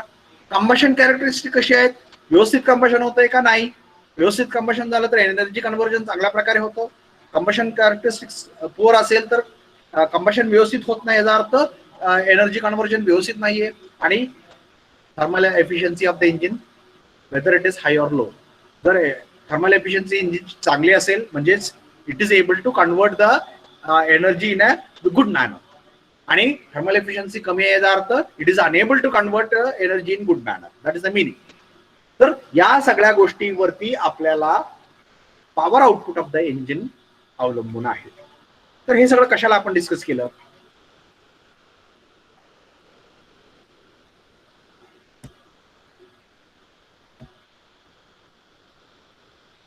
Three possible methods are utilized to increase the air injected of the engine. तर इथं आपण आता परत जाऊया. Extent of utilisation of inducted air पहिले बाजूला राहू द्या. Extent of utilisation of the inducted air म्हणजे काय? आतमध्ये जी काही एअर आपण युटिलाइज केली ती किती प्रकारे कशा प्रकारे युटिलाइज होते, चांगल्या प्रकारे युटिलाइज होते का खराब युटिलाइज होते, कशावर अवलंबून आहे? ते डिझाईनवरती. कंबशन चेंबरचं डिझाईन, इंजेक्शन कसं करतोय किंवा फ्युएल आतमध्ये कशा प्रकारे सोडतोय, ऑटोमाइज्ड आहे का प्रॉपरली नाहीये, अशा गोष्टींवरती हे अवलंबून आहे. स्पीड ऑफ द इंजिन, बरोबर. ऑब्विसली इंजिनचं स्पीड वाढलं तर पॉवर वाढणार आहे, इंजिनचं स्पीड कमी झालं तर ती एक मेथड आहेच. आणि ती जनरली आपण वापरतो, बरोबर. मग आपण काय करतो, ऍक्सिलेटरला जोडतो. ऍक्सिलेटर दाबला की इंजिनचं स्पीड वाढतं, ऍक्सिलेटर कमी केला की इंजिनचं स्पीड कमी केलं. मग ज्या वेळेला जास्त पॉवर पाहिजे त्यावेळेला आपण काय करणार, ऍक्सिलेटर दाबणार. ती जनरली आपण वापरतो. Quantity of fuel admitted and it's combustion characteristics, ती तर आपल्याला होतच, कारण आपण ज्या वेळेला ऍक्सिलेटर दाबतो त्यावेळेला इंजिनचं स्पीड वाढतो, त्यावेळेला आपण मिक्सरची पण क्वांटिटी वाढवतो. ऍक्सिलरेशन सिस्टम कार्बोरेटर मध्ये तुम्ही शिकलेलाच आहे, बरोबर. We have to supply rich mixture when we are going to accelerate. Okay, acceleration mode मध्ये आपल्याला रिच मिक्सचर सप्लाय करतं, तर ती आहेच. Thermal efficiency engine that is going to be fixed. तर यात काय आहे की हा एक पॅरामीटर आहे जो आपण अजून चेंज करू शकतो, amount of air inducted into the cylinder. तर त्याच्याबद्दल आपण इथं डिस्कस करणार आहे की एअर किती इंडक्शन करायचं. हे जर आपल्याला जास्त एअर इंडक्ट केलं तर थोडक्यात आपल्याला जास्त पॉवर तयार करू शकणार आहे आतमध्ये, आणि कमी इंडक्ट करू शकतो तर कमी पॉवर, म्हणजे ह्याच्यावरती आपल्याला जास्त काही खर्च होणार नाहीये, बरोबर. कमी खर्चिक असा हा पर्याय आहे पॉवर आउटपुट वाढवण्यासाठी, आणि हा कमी खर्चिक पर्याय जो वापरणार आहे त्या मेथडला आपण सुपर चार्जिंग म्हणतो. तर एअर सप्लाय वाढवण्यासाठी 3 possible methods are there to increase the air inducted to the engine. 1, increasing the piston displacement, म्हणजे स्ट्रोक लेंथ वाढवायची. जेवढं स्ट्रोक लेंथ वाढवू तेवढं काय होणार, सक्शन वाढणार. सक्शन वाढलं की आतमध्ये जाणारी एअरची क्वांटिटी वाढणार, फर्स्ट.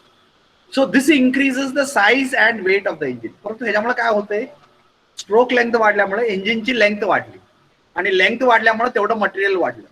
मटेरियल वाढलं की वेट वाढलं, आणि वेट वाढल्यामुळं इंजिन ऑपरेशन करण्यासाठी लागणारी जी एनर्जी आहे थोडीशी प्रमाणात खर्चही वाढला. ओके, पण बल्क वाढला, कूलिंग प्रॉब्लेम वाढले, बरोबर, आणि power consumption for overcoming the weight. कारण जेवढे गाडीचं वेट, स्वतःचं वेटच वाढलं गाडीचं, म्हणून आपण आजकाल हलक्या गाड्या बनवतो. का, कारण आपण जी काही एनर्जी तयार करण्यासाठी आपल्याला कशासाठी पाहिजे, की आपल्याला लोड कॅरिंग कॅपॅसिटी वाढवण्यासाठी आहे.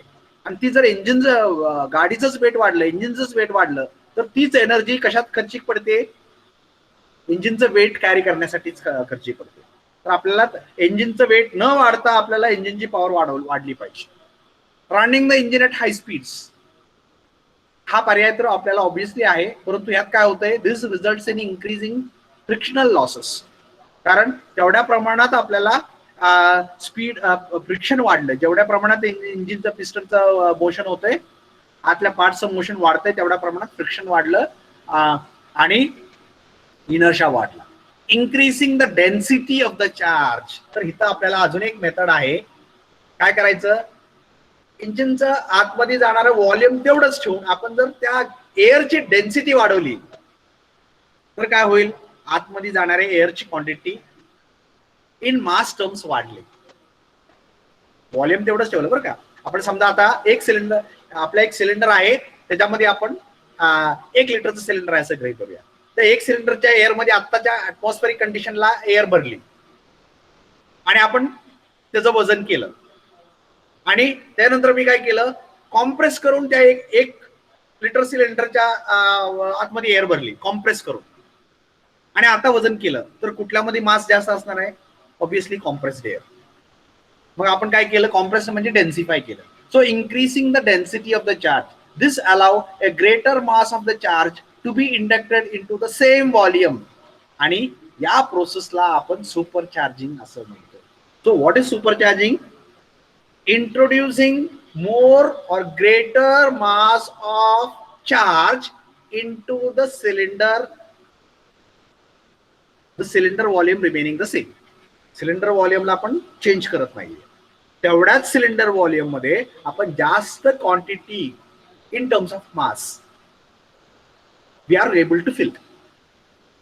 That is what we call as supercharging.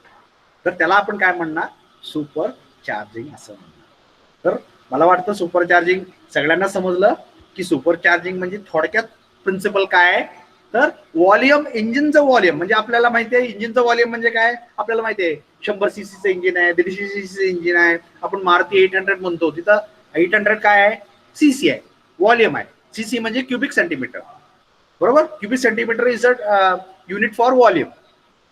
तर व्हॉल्यूम त्याचा आहे ती 800 सीसी आहे. तर त्या 800 सीसी व्हॉल्यूम मध्ये आता आपण डेन्सिफाईड एअर भरणार आहे. आणि त्यामुळं न डेन्सिफाय करता भरलेले एअर आणि डेन्सिफाय करून भरलेली एअर जर आपण मास बघितलं तर डेन्सिफाय करून भरलेल्या एअर जास्त असेल, जास्त मास असेल. म्हणजे थोडक्यात जास्त क्वांटिटी ऑफ एअर तेवढ्याच व्हॉल्यूम मध्ये आपण बसवली. So the process of introducing more amount of air by densifying the air without changing the volume is what you call as supercharging. तर ह्याला आपण काय म्हणायचं, सुपरचार्जिंग असं. सो आपण त्या प्रोसेस बद्दल या लेक्चर मध्ये, आता या चॅप्टर मध्ये शिकणार आहे, सुपरचार्जिंग बद्दल. Okay. So the most efficient method to increase the power output of engine is supercharging. कारण इथं आपण इंजिनला काहीच केलेलं नाही, बरोबर. ना इंजिनचं स्पीड वाढवलं, बरोबर ना. इंजिन मध्ये आता आपण जी काही सुरुवातीच्या पहिल्या स्लाइड मध्ये डिस्कस केलं, बरोबर, की ह्यातलं आपण इथं काहीच करणार नाही. या सगळ्या गोष्टी तिथंच ठेवून आपण काय करणार आहे, बाहेर आपण जी काही एअर सप्लाय करणार आहे सप्लायची क्वांटिटी वाढवली. त्याच्यामुळे काय झालं, so let us understand the principle of working of supercharging. More air, बरोबर. आतमध्ये एअर जास्त आहे. आता काय करणार आपण, we will supply more fuel. Why, आतमध्ये जास्त एअर आहे, एअर जास्त आहे, आपण आता जास्त फ्युएल बर्न करू शकतो. मग जास्त फ्युएल बर्न का करू शकलो, कारण आतमध्ये जास्त एअर आहे. म्हणजे more air, more fuel can be burn and therefore more power can be produced. So that is the principle of supercharging. Since we are supplying more air, we are able to burn more fuel in the combustion chamber, and therefore we are able to produce more power from the engine. And that is what we do by supercharging. So thus, supercharging provides more air by compressing air above atmospheric pressure. म्हणजे आपण काय करणार, एअरला compress करणार. कधी, इंजिनला आतमध्ये द्यायच्या अगोदर, बरोबर. Hence providing more fuel into the charge. आणि आपण फ्युएलची क्वांटिटी पण वाढवणार and would make a more powerful explosion. म्हणजे मोर पॉवर आपल्याला कंबशन झाल्यानंतर मिळणार. म्हणजे आपण एअर क्वांटिटी वाढवली, एअर क्वांटिटी जास्त असल्यामुळे आपण फ्युएल क्वांटिटी वाढवू शकतो. आणि फ्युएल क्वांटिटी जास्त दिली, एअर क्वांटिटी पण वाढली, अगोदरच आपण वाढवलेली आहे. त्यामुळं आता पॉवर आतमध्ये जास्त तयार होणार आहे. आणि that is what you call as supercharging. Thus increased power, torque and speed is achieved. आणि त्यामुळे आपल्याला मिळालं काय, जास्त पॉवर मिळाली, जास्त टॉर्क मिळाला आणि जास्त स्पीड मिळालं. So engine speed is going to increase, engine torque is going to increase, engine power is going to increase when we go for supercharging. And supercharging म्हणजे काय, introduce more air into the cylinder by supplying densified air into the engine cylinder. Thereby we can burn more fuel in the same cylinder. Thus, without changing the volume of the cylinder, we are able to produce more power from the same engine. त्याच engine मधून आता आपल्याला जास्त power तयार करता येते. का, कारण आपण जास्त एअर दिली. जास्त एअर दिल्यामुळे काय झालं, आपल्याला जास्त फ्युएल बर्न करता येते. कारण बर्निंग साठी what is combustion, combustion is fuel plus air, oxygen from the air. That is C plus O is equal to CO2 and H plus O is equal to H2O.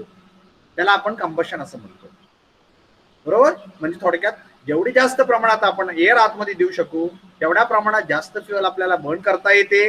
आणि तेवढ्या प्रमाणात जास्त fuel burn केल्यामुळं जास्त power तयार झाली. आणि that is what you call by supercharging.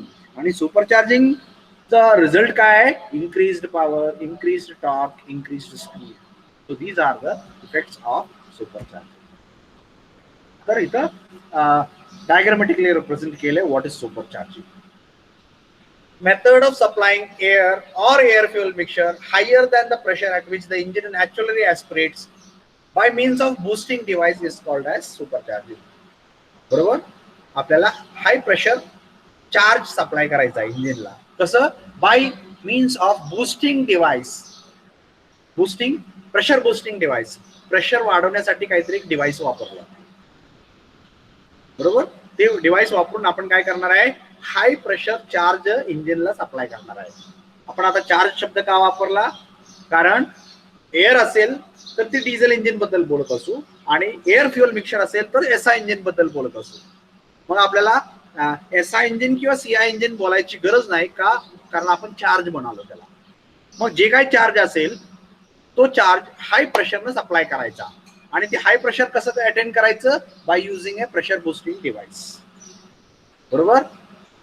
More air and fuel that can be packed into the cylinder, greater the density of the air fuel. इथं डेन्सिटी लो आहे, कमी ऑक्सिजन असणार. इथं डेन्सिटी जास्त आहे, जास्त ऑक्सिजन असणार. जास्त ऑक्सिजन असल्यामुळं जास्त फ्युअल बर्न करू शकतो. जास्त फ्युअल बर्न केले की जास्त पॉवर तयार होते. So that is how in a supercharge engine we are able to produce more power. आणि in this particular figure what is shown is supercharging. Supercharging म्हणजे काय हे या फिगर मध्ये तुम्हाला दाखवलेलं आहे. So can I get confirmation that I am audible? Everybody is able to hear what I am discussing? Yes? Yes or no? Yes, sir. Yes. Okay. कारण काय की नेहमी बडबडत राहायचो आणि ते हे बंद झालेलं असायचं. तर इथं आपल्याला सुपरचार्जिंगचं सिस्टम दाखवलं. सिस्टम कशी असते, कसं आपण ते करतो. तर काय काय केले बघा. हे इंजिन आहे, हे इंजिनचं आउटपुट शाफ्ट आहे. त्या इंजिनच्या आउटपुट शाफ्टला आपण एक पुल्ली जोडली आणि ते पुल्ली आपण दुसऱ्या शाफ्टला जोडली. बरोबर. तर इथला पॉवर इथं आला आणि ही काय आहे? It is a compressor. आणि कॉम्प्रेसर मध्ये काय होतं? Air gets compressed. तर आपण फ्रेश एअर ॲट ॲटमॉस्फेरिक प्रेशरला घेतली. इथं आपल्याला कलर वेगळा दाखवला आहे, इंडिकेटिंग हाय प्रेशर. तर कॉम्प्रेसर मधून आपल्याला आउटपुट काय मिळणार आहे? High pressure air. आणि that high pressure air, so here it is written compressed air.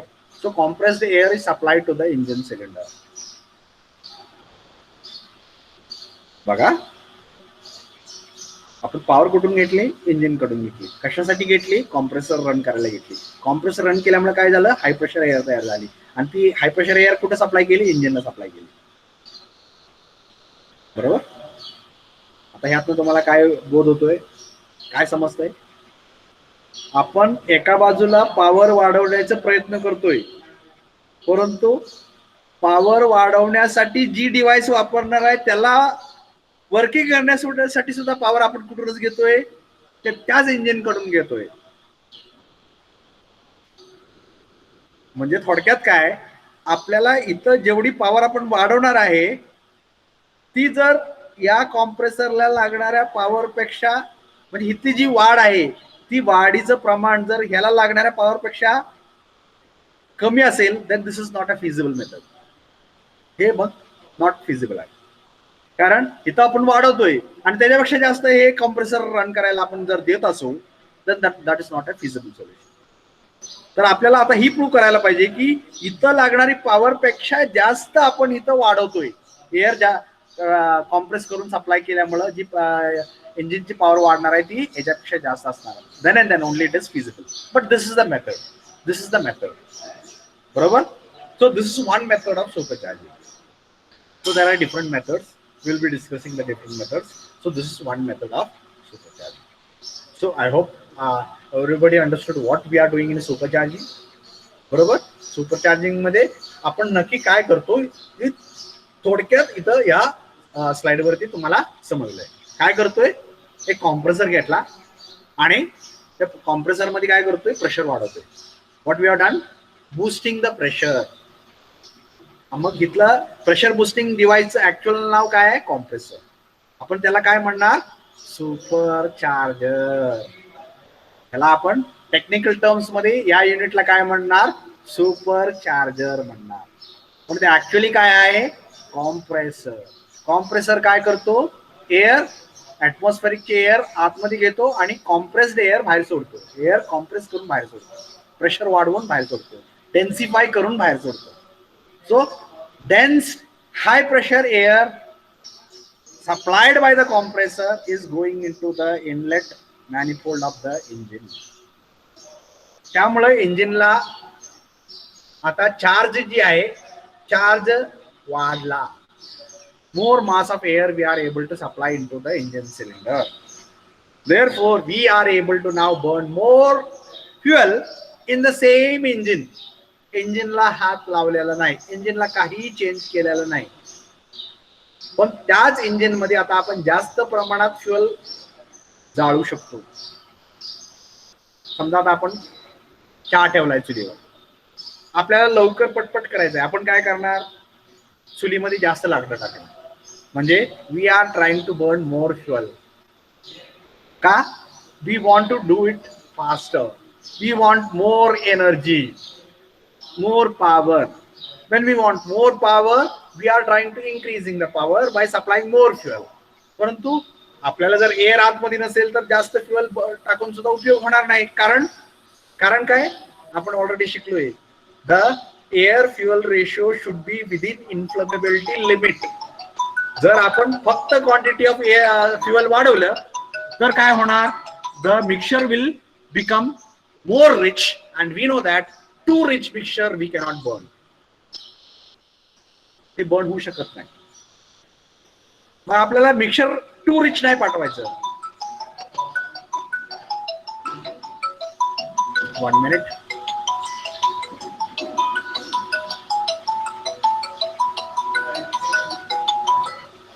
Hello,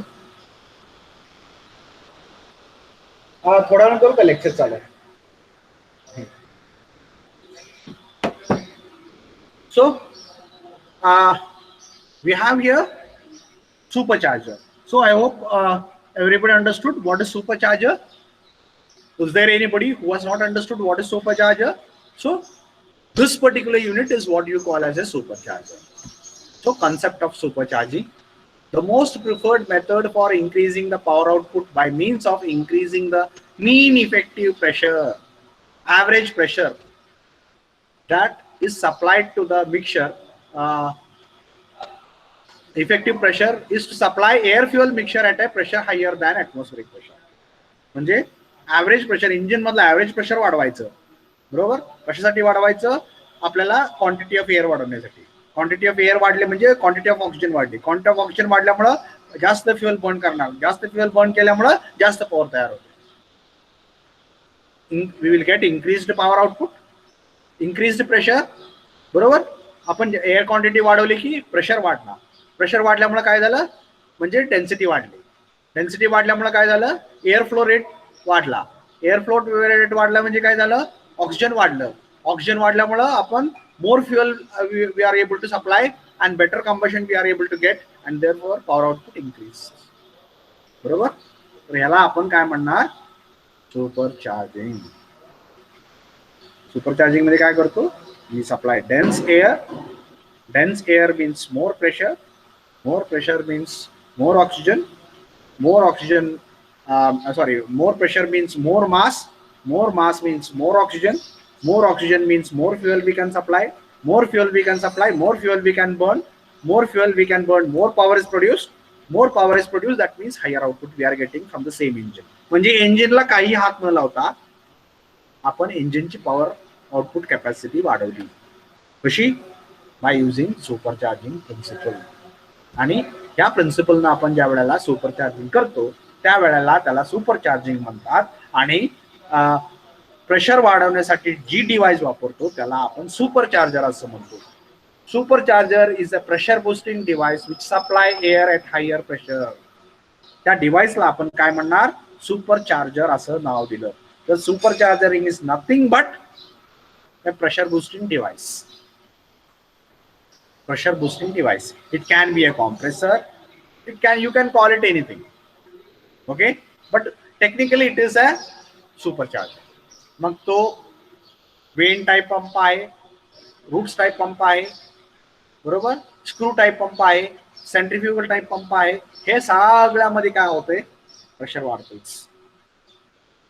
मग ती फ्लुइड कुठला असो, गॅस असो, लिक्विड असो, डिपेंड्स. बरोबर. तर we can use a centrifugal type of compressor. We can use a screw type of compressor. We can use a roots type of compressor, or we can have a vanes type of compressor. तर हे वेगळ्या वेगळ्या प्रकारचे compressor आहेत किंवा Superchargers आहेत. So when we are talking of types of superchargers, we have here Wien type of supercharger. इथून काय झालं, इनलेट पोर्ट एअर आतमध्ये आली, इथं बघितलं, इथं तुमची एअर अडकली गेली, इकडं जाताना एअर इथं आता आतमध्ये येते, इथं अडकली, इथं त्याचा व्हॉल्यूम कमी झाला, इथं व्हॉल्यूम कमी करून सप्लाय केलं म्हणजे प्रेशर वाढलं. बरोबर. तर प्रत्येक वेळी या दोन्हीच्या ह्याच्यामध्ये जी काय इथं अडकणार आहे एअर, तेवढी एअर इथं कॉम्प्रेस करून बाहेर सोडतो. Okay. So this is your Wien type of pump. मग हे काय आहे की सेंट्रिफ्युगल पंप, हे तुम्हाला सगळ्यांनाच माहिती आहे. बरोबर. आपल्या पाण्यासाठी सुद्धा वापरतो, पण तिथं फ्लुइड आहे. आपण आता एअर बद्दल बोलतोय, पण वर्किंग प्रिन्सिपल सेम, कारण liquid is also a fluid and air is also a fluid. So any fluid can be compressed and supplied with the help of a pump. So that is, here we have compressor, centrifugal type of compressor.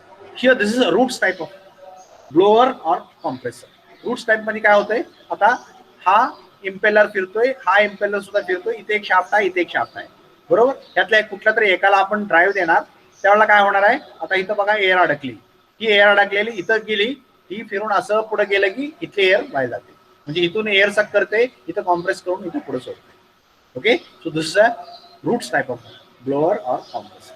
So vane type of blower, roots type of blower, screw type of blower, centrifugal type of blower, या कुठल्याही प्रकारचं तुम्ही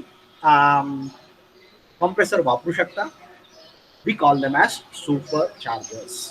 Okay. So these are the different types of superchargers. So I hope everybody understood what is supercharging and what are the different types of superchargers. असं कोण वर्गामध्ये आहे का सध्या ज्याला व्हॉट इज सुपरचार्जिंग या प्रश्नाचं उत्तर माहित नाहीये, किंवा what are the different types of superchargers माहित नाहीयेत? Anybody in the class?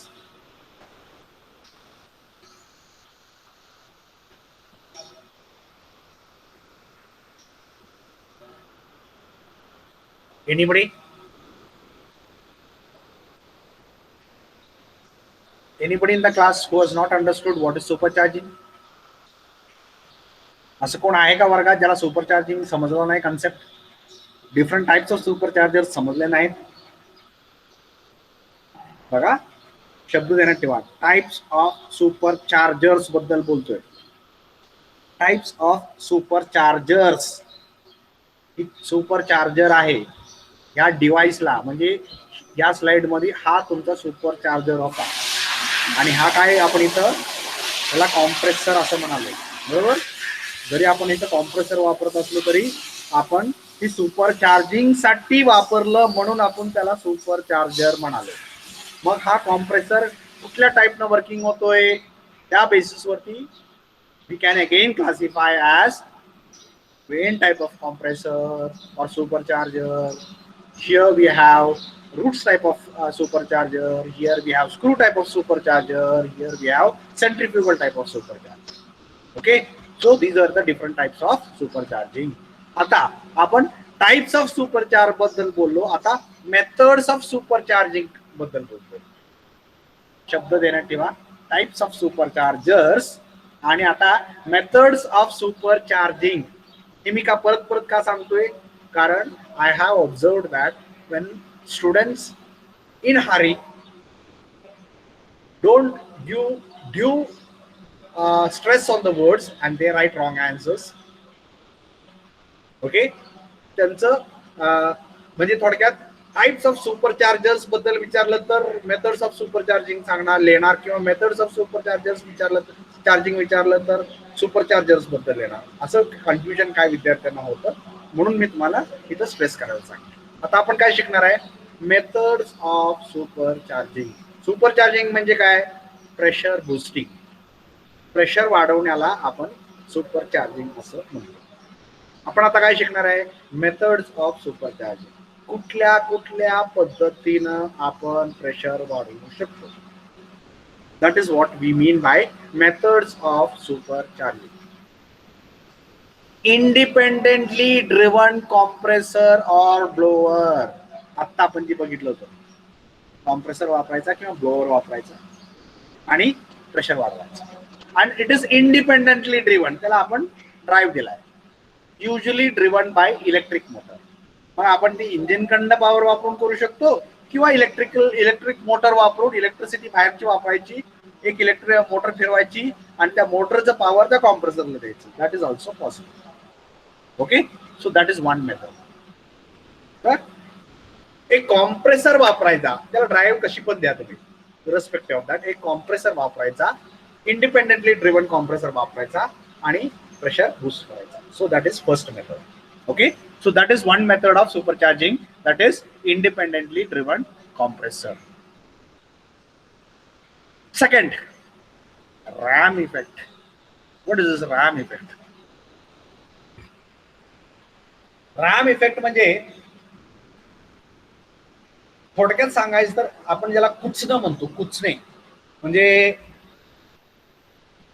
आपण समजा एखाद्या पोत्यात धान्य भरतोय, तर आपण त्यात धान्य ओतल्यानंतर त्याला हाताने असं दाबतो आणि परत वर्ण परत देतो किंवा त्याला उचलून असा आदळतो.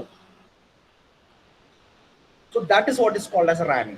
उदाहरणार्थ अजून एक उदाहरण तुम्हाला सांगायचं झालं तर तुम्ही ज्यावेळेला पिठाच्या चक्कीमध्ये जाल त्यावेळेला सुरुवातीला बघा त्यातनं पीठ पडतंय आणि ते भरल्यासारखं दिसतंय. मग तो गिरणवाला काय करतो, ते जी काही डबा आहे पिठाचा त्याला काय करतो, दोनदा तीनदा असं आपटतो खाली. मग काय होतं, ते पीठ जाऊन खाली बसतं किंवा हाताने असं पीठ दाबतो. So that is what you call as ramming. Ramming. Okay, RAMMING. Okay, now that is also one of the principle of supercharging. Okay, that is also one principle of supercharging. That is we have method of ramming used for increasing the pressure of the charge supplied to the engine. Okay, so that is ramming effect. आता ती इथं कसं वापरायचं, engine मध्ये कसं वापरायचं, engine मध्ये कसं ही लागू पडतंय रॅमिंग प्रिन्सिपल. कुचायचं म्हणजे आपल्याला काय करणार आहे आपण कुचायला, तर इथं आपण सेपरेट अशी काही वापरणार नाही. तर आपण काय करणार माहितीये का, रॅमिंग करायचं असेल तर रॅमिंग प्रिन्सिपल कसं वापरायचं, तर आपला जो इनलेट मॅनिफोल्ड आहे, आतमध्ये एअर येणारी जी पाईप आहे त्याला आपण इनलेट मॅनिफोल्ड म्हणतो. त्याचं डिझाईन अशा प्रकारे करायचं.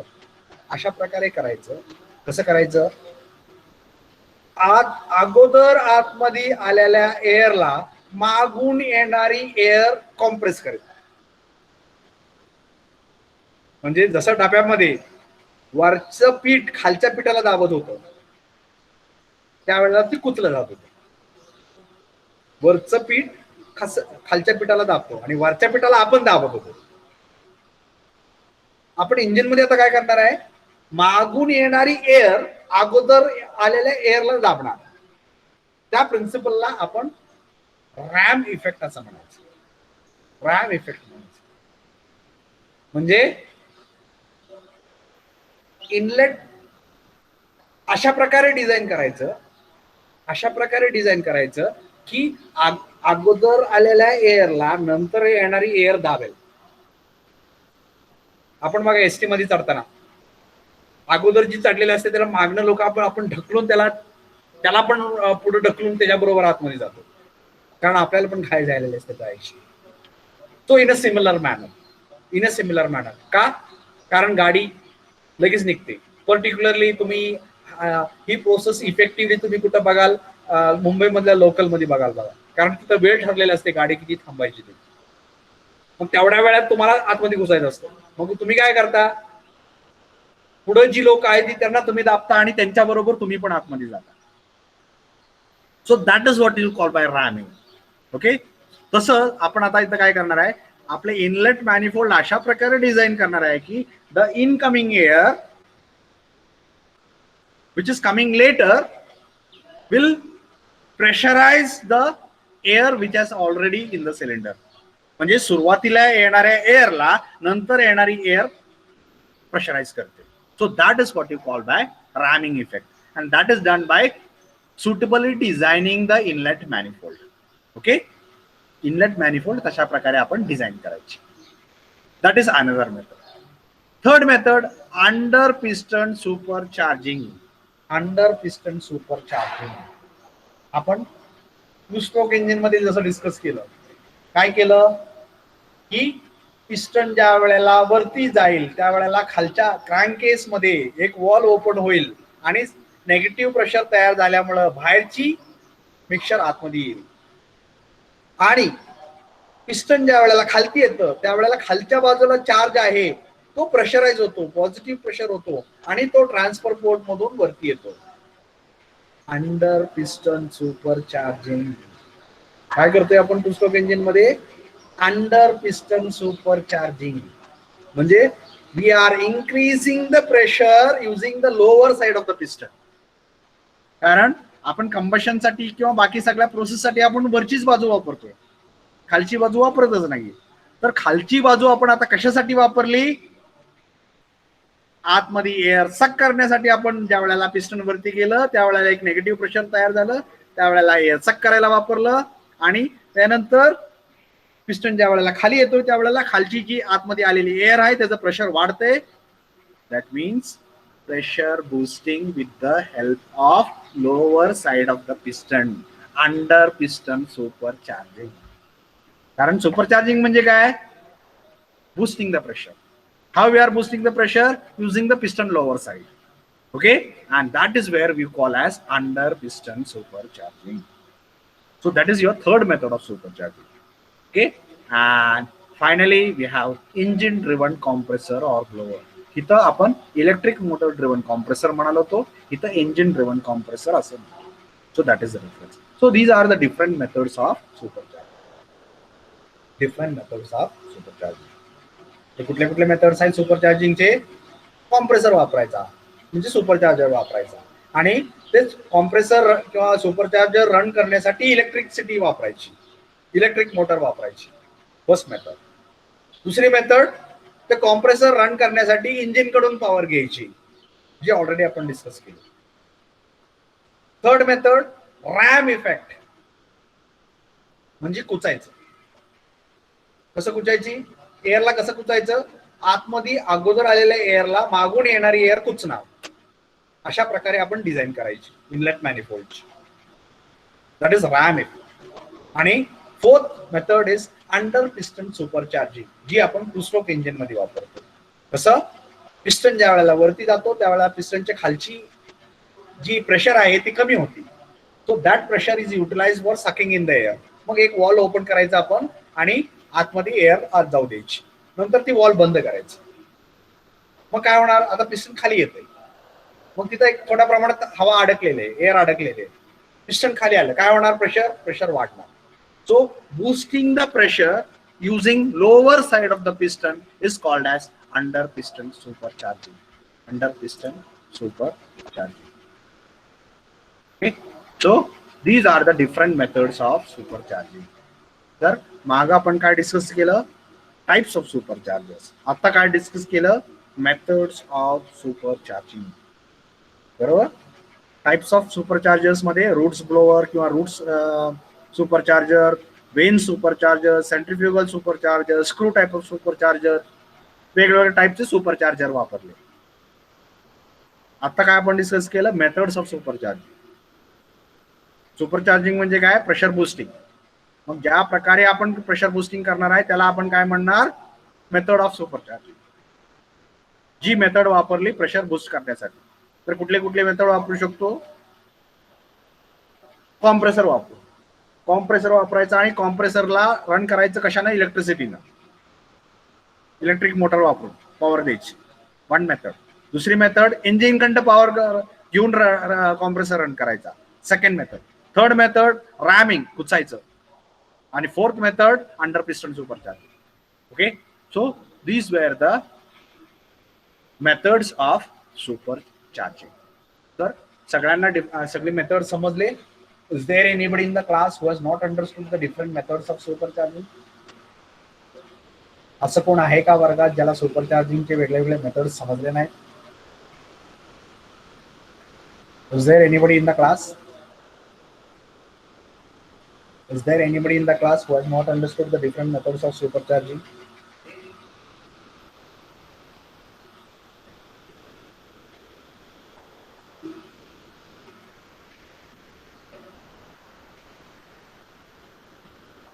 So, okay, nobody is asking the doubt. That means I presume that everybody has understood the different methods of supercharging. So, we have discussed the purpose of supercharging. Supercharging कशासाठी करायचं, and we are now still moving ahead. First point we have discussed. We have discussed types of superchargers. We have discussed methods of supercharging. We have discussed the principle of supercharging. Now, advantages and disadvantages of supercharging. Advantages and disadvantages of supercharging. Supercharging मध्ये काय केलं आपण? Compressed air, डेन्सिफाईड air engine मध्ये दिली, म्हणजे थोडक्यात एअरची quantity वाढली, आतमध्ये अवेलेबल असलेल्या एअरची क्वांटिटी वाढली. एअरची क्वांटिटी वाढली म्हणजे ऑक्सिजनचं प्रमाण वाढलं. ऑक्सिजनचे प्रमाण वाढल्यामुळे आपण काय केलं, जास्त फ्युएल आतमध्ये टाकलं आणि जास्त फ्युएल बर्न केलं. जास्त फ्युएल बर्न केल्यामुळे जास्त पॉवर वाढली. Okay, higher power output. म्हणजे what are the advantages of supercharging? We get higher power output from the same engine. Engine तोच ठेवला आणि त्याचं आउटपुट आपण वाढवलं. बरोबर. Better ॲटोमायझेशन of the fuel. Atomisation चांगलं झालं. ॲटोमायझेशन काय आपण मागच्या चॅप्टर मध्ये शिकलो, इंजेक्शन मध्ये. बरोबर. ॲटोमायझेशन म्हणजे breaking the flow of fuel into small droplets of fuel. This is what you called as atomization of the fuel. तर चांगल्या प्रकारे ॲटोमायझेशन म्हणजे स्मॉल ड्रॉपलेट मध्ये आपल्याला त्याला ब्रेक करता आलं, फाईन पार्टिकल्स मध्ये ब्रेक करता आलं. So we are able to give better ॲटोमायझेशन of the fuel. आता हे का शक्य झालं? का शक्य झालं? तर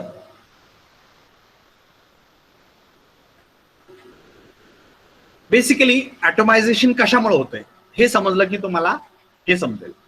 तर त्यासाठी आपण एक मागे एक लास्ट लेक्चर मध्ये एक स्प्रे फॉर्मेशनची स्लाइड डिस्कस केली. ओके, त्यात आपण I will not take that slide once again, but आपण तिथं काय म्हणालो होतो की see when we are injecting the fuel actually it is going in the form of a flow. बरोबर, ती फ्लोच्या स्वरूपात जात आहे. परंतु पुढे असं काय होतंय की त्याचं पार्टिकल्स मध्ये ब्रेकडाऊन होतोय. तर आपण काय करतोय, त्याला प्रेशराइज करतोय, म्हणजे त्याला फोर्स न ढकलतोय. आणि पुढं काय आहे, पुढं कॉम्प्रेस्ड एअर आहे. सिलेंडर मध्ये काय आहे, कॉम्प्रेस्ड एअर आहे.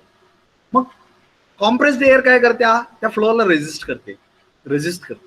आपण त्याला इकडून पुश करतोय आणि तिकडून कॉम्प्रेस्ड एअर त्याला रेजिस्ट करते. म्हणजे थोडक्यात मी असं काहीतरी पाणी घेतलं आणि भिंतीवर असं आपटलं, तर भिंत त्याला रेजिस्ट करते आणि आय एम पुशिंग इट. मग काय होणार, it is breaking up into particles. In a similar manner here air is trying to resist the flow and I am trying to pressurize the flow for moving it. मग जेवढं resistance जास्त असू तेवढं काय होणार, स्मॉल पार्टिकल मध्ये त्याचं breakup होण्याचे चान्सेस वाढले. So higher the resistance of the air, higher will be the atomization. And how we can increase the resistance? By increasing the pressure of the charge. म्हणजे आतमधलं सिलेंडरच्या आतमधलं जी प्रेशर आहे ती जर जास्त असेल तर त्या फ्लोला जास्त रेजिस्टन्स भेटणार. आणि जास्त रेजिस्टन्स मध्ये म्हणजे बेटर ॲटोमायझेशन. सो आणि आता आपण सुपरचार्जिंग मध्ये काय करतोय, आतमधलं प्रेशर वाढवतोय. आपण आत्ताच म्हणालो, मागच्या याच्यामध्ये म्हणालो की we are increasing the average pressure inside the cylinder. बरोबर, प्रेशरच वाढवतोय, डेन्सिफाय करतोय, प्रेशर वाढवतोय. मग प्रेशर वाढल्यामुळे काय झालं, प्रेशर वाढल्यामुळे काय झालं, रेजिस्टन्स वाढलं. रेजिस्टन्स वाढल्यामुळे काय झालं, बेटर ॲटोमायझेशन ऑफ द फ्युअल. फ्युअलचं ॲटोमायझेशन वाढलं, चांगलं झालं. ओके, आता ॲटोमायझेशन चांगलं झालं, मग काय झालं, better mixing of air and fuel. ॲटोमायझेशन चांगलं झालं, फ्युअलचं ॲटोमायझेशन चांगलं झालं की मिक्सिंग चांगलं होणार, बरोबर. कारण मोठं पार्टिकल असेल तर त्यामध्ये एअर घुसू शकत नाही, पण आता काय झालं, पार्टिकल्स खूप छोटे छोटे झाले, त्यामुळं मिक्सिंग चांगलं झालं, एअरचं आणि फ्युअलचं मिक्सिंग चांगलं झालं. आपण कशाबद्दल डिस्कस करतोय, ऍडव्हान्टेजेस ऑफ सुपरचार्जिंग. सुपरचार्जिंग म्हणजे काय, boosting the pressure of air which is supplied to the engine is called as supercharging. त्याच्यामुळे काय झालं, पॉवर आउटपुट वाढलं, ॲटोमायझेशन चांगल्या प्रकारे झालं. ॲटोमायझेशन चांगल्या प्रकारे झाल्यामुळं मिक्सिंग चांगलं झालं, कशाचं, एअरचं आणि फ्युअलचं, म्हणजे मिक्सचर चांगल्या प्रकारे तयार झाला. Better scavenging of the products. Scavenging म्हणजे काय, आपण मागेच डिस्कस केलं एकदा. Scavenging is the process of flushing out of the burned gases from the cylinder. Two stroke engine बद्दल ज्या वेळेला आपण डिस्कस केलं त्यावेळेला आपण स्कॅव्हेंजिंग डिस्कस केलं. काय होतं scavenging? Scavenging is the process of flushing out the products of combustion from the engine cylinder. This called as scavenging. आता स्कॅव्हेंजिंग कसं चांगलं झालं? What is scavenging? Removing the gases from the cylinder. Cylinder मधल्या गॅसेसला बाहेर ढकलण्याच्या प्रक्रियेला आपण स्कॅव्हेंजिंग म्हणतो. ती कशी काय चांगली झाली? तर गॅसेस बाहेर काय येत आहे, तो काय येत आहे, आतमध्ये प्रेशर जास्त आहे आणि बाहेर प्रेशर कमी आहे म्हणून जास्त येत आहे. आता आतमधलं सुरुवातीचं प्रेशर वाढलं तर कंबशन नंतरचं प्रेशर तर अजून वाढणार आहे जास्त, म्हणजे अजून प्रेशर डिफरन्स वाढला. म्हणजे आतमधल्या सिलेंडर मध्ये आता खूप जास्त प्रेशर तयार झालं. जेवढा जास्त प्रेशर तयार होईल तेवढा चांगल्या प्रमाणात ती फ्लश आउट होणार, बरोबर. समजा मी बलून मध्ये एअर थोडीच भरली आणि त्याला होल पाडलं, हळूच एअर बाहेर आली. मी आतमध्ये भरपूर एअर भरली तर ती जास्त लवकर बाहेर येते. का? प्रेशर आतमध्ये जास्त वाढलाय, म्हणजे बाहेरचा आणि आतमधला प्रेशर डिफरन्स वाढला. तसं आता इंजिनच्या आतमधला प्रेशर वाढला. का वाढला? कारण एअरच आपण हाय प्रेशरनं सप्लाय केली, जास्त फ्युअल बर्न केलं. जास्त फ्युअल बर्न केल्यामुळे जास्त क्वांटिटीमध्ये प्रोडक्ट्स तयार झाले. जास्त क्वांटिटीमध्ये गॅशियस प्रोडक्ट्स तयार झाल्यामुळे जास्त प्रेशर वाढलं. कशाचं? Pressure inside the cylinder at the end of the combustion.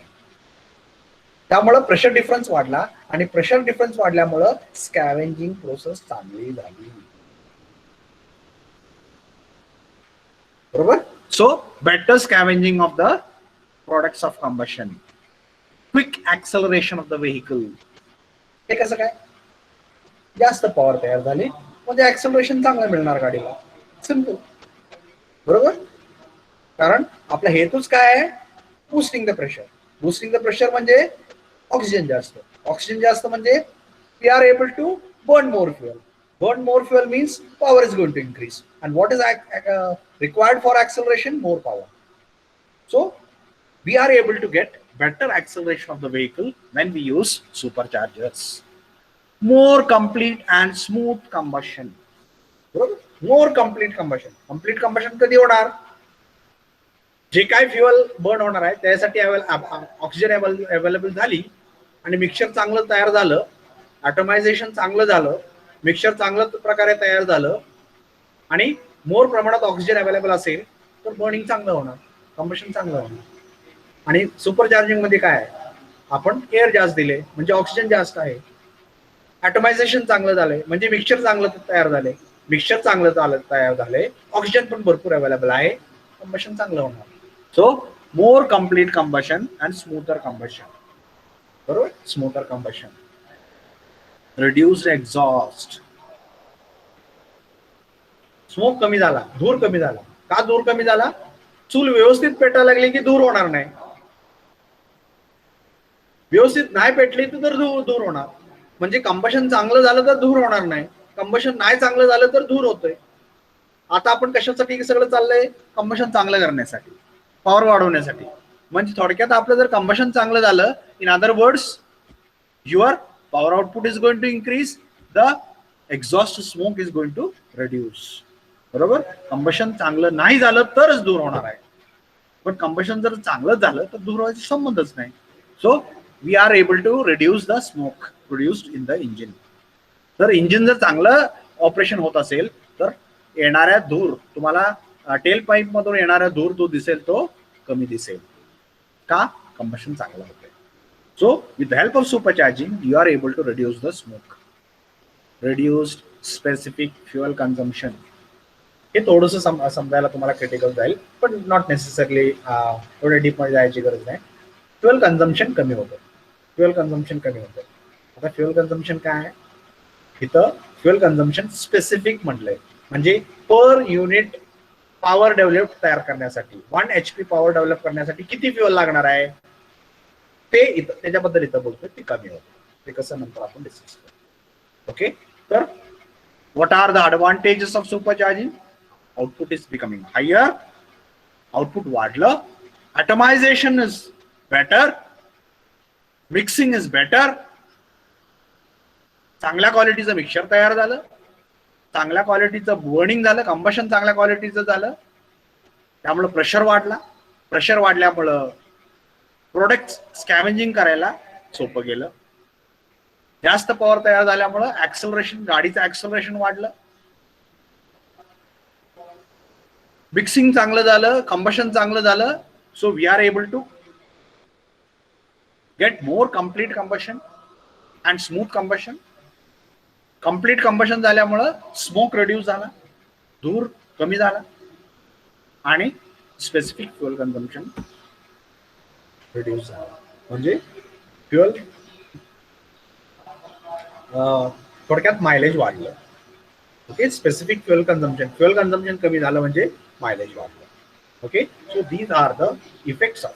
Actually तुम्ही काय पुस्तकामध्ये बघाल तर 20-25 आपल्याला भरपूर लिहिता येतात. बरोबर.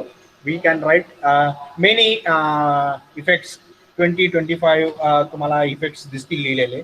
Okay. But these are the major effects of supercharging. आता मी जी काही लिहिलेलं आहे ती मेजर इफेक्ट्स आहेत. आपल्याला पण भरपूर लिहिता येतात. Okay. So will not write all this things, but you try to understand the major effects of supercharging. Okay. Supercharging म्हणजे काय? सुपरचार्जिंगमुळं त्याचा परिणाम काय होतोय? How we are able to increase the power output. Okay. या सगळ्या गोष्टी तुम्हाला समजल्या असेल अशा मी गृहीत करतो. सो जर तुम्ही इफेक्ट बद्दलच जर बोलायचं असेल तर I can list the effects of supercharging. आता थोडंच आपण डिस्कस केलं, त्यातले मी भरपूर इफेक्ट्स तुम्हाला सांगू शकतो. उदाहरणार्थ मी आता just I will read on the different effects. Increase the power output आपण डिस्कस केलं. ग्रेटर इंडक्शन ऑफ चार्ज, हा सुद्धा आपण ॲडव्हान्टेज मध्ये लिहू शकतो, कारण आपण त्याच इंजिन मध्ये जास्त चार्ज भरू शकतो. बेटर ॲटमायझेशन आपण डिस्कस केलं. Better mixing of the fuel आपण डिस्कस केलं. बेटर स्कॅव्हेंजिंग आपण डिस्कस केलं. बेटर टॉर्क कॅरेक्टरिस्टिक्स, त्याच इंजिन मधून आता आपल्याला जास्त टॉर्क मिळतोय, जास्त पॉवर म्हणजे जास्त टॉर्क मिळतोय. क्विक ऍक्सलरेशन चांगलं मिळतंय. More complete combustion and smoother combustion we discuss. Inferior quality of the fuel can be used. थोडंसं क्वालिटी कमी असलेलं फ्युएल सुद्धा वापरू शकतो, कारण आपल्याला बाकीच्या पॅरामीटर्स आपण इम्प्रूव्ह केल्यामुळं कमी क्वालिटीचे फ्युएल सुद्धा आपण चांगल्या प्रकारे बर्न करू शकतो इंजिन मध्ये. स्मूथ इंजिन ऑपरेशन, नॉकिंग कमी होतोय. Knocking is a problem in combustion, ते कमी होतोय. इम्प्रूव्ड कोल्ड स्टार्टिंग प्रॉब्लेम आपल्याला कमी करता येतोय सुपरचार्जिंग असेल तर. स्मोक रिड्यूस होतोय. स्पेसिफिक फ्युएल कन्झम्पशन आपण रिड्यूस केलं. मेकॅनिकल एफिशियन्सी वाढली. What is mechanical efficiency? आपण जे काही इनपुट दिलं आणि त्याच्यापासून जी काही आउटपुट आपल्याला आहे ते वाढलं तर आपल्याला मेकॅनिकल एफिशियन्सी वाढली असं म्हणतो. इथं काय केलं आपण? इंजिन तेच ठेवलं. बरोबर.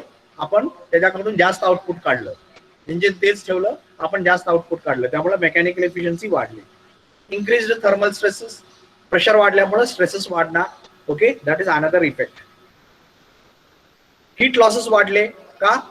कारण आता इंजिन मध्ये प्रेशर जास्त आहे, टेम्परेचर जास्त आहे, टेम्परेचर जास्त आहे म्हणजे जास्त हीट कूलिंग सिस्टमला जाणार, that is another effect. Increase cooling requirement, त्यामुळे तुमची कूलिंगची रिक्वायरमेंट आहे इंजिनची ती वाढत जाते. असं आपण भरपूर इफेक्ट्स डिस्कस करू शकतो. Okay, but these are the major effects which can be listed as advantages of supercharging. Limitations of supercharging. I hope for today's this is sufficient. Okay, this time almost 11:55 it is. So I hope everybody has understood what we have discussed. Now I will request you students to mark their numbers in the chat box for attendance, and if any doubts you are having, you can ask. If you understood everything whatever has been discussed, you can mark your attendance and you may leave. Others, be present and ask your doubts related to the content what has been covered in the today's lecture.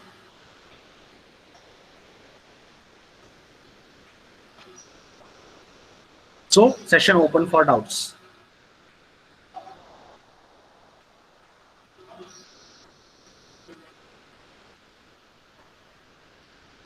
Sir जेव्हा आपण आता आपण super charging करतोय म्हणजे fuel आणि air supply जास्त वाढवतोय, Correct. कॅपॅसिटीवर फरक पडत नाही का त्याच्या इंजिन कॅपॅसिटी मध्ये? नाही, इंजिन कॅपॅसिटी आपण व्हॉल्यूम मध्ये सांगतो, बरोबर. आपण इंजिन कॅपॅसिटी कशामध्ये सांगतो, बाबा माझं इंजिन 150 सीसीचं आहे म्हणजे काय, तर पिस्टन ज्या वेळेला टीडीसी पासून बीडीसी पर्यंत जाणार आहे त्यावेळेला त्याचं जी व्हॉल्यूम आहे ती 150 सीसीचं आहे. आता आपण ती काय चेंज केले का, नाही चेंज केलं, फक्त काय चेंज केलं, त्याच व्हॉल्यूम मध्ये आपण जास्त मास ऑफ एअर बसवली,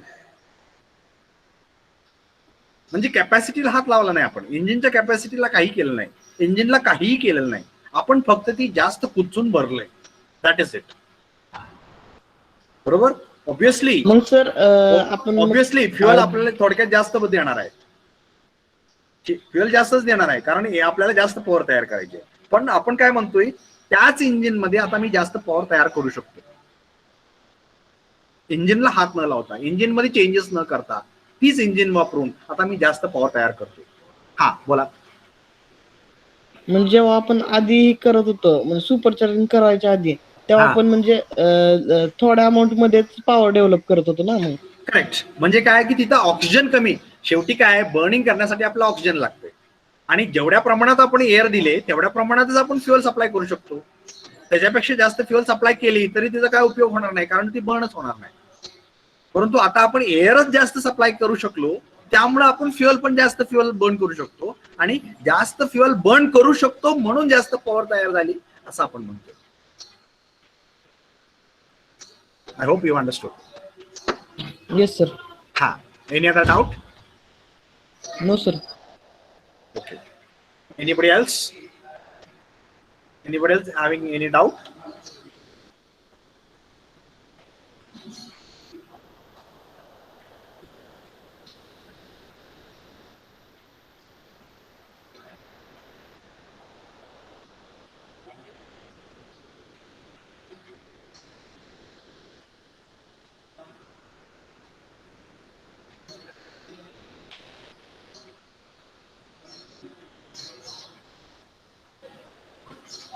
Any doubt remaining?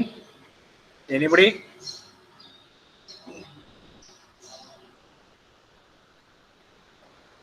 Okay, so I hope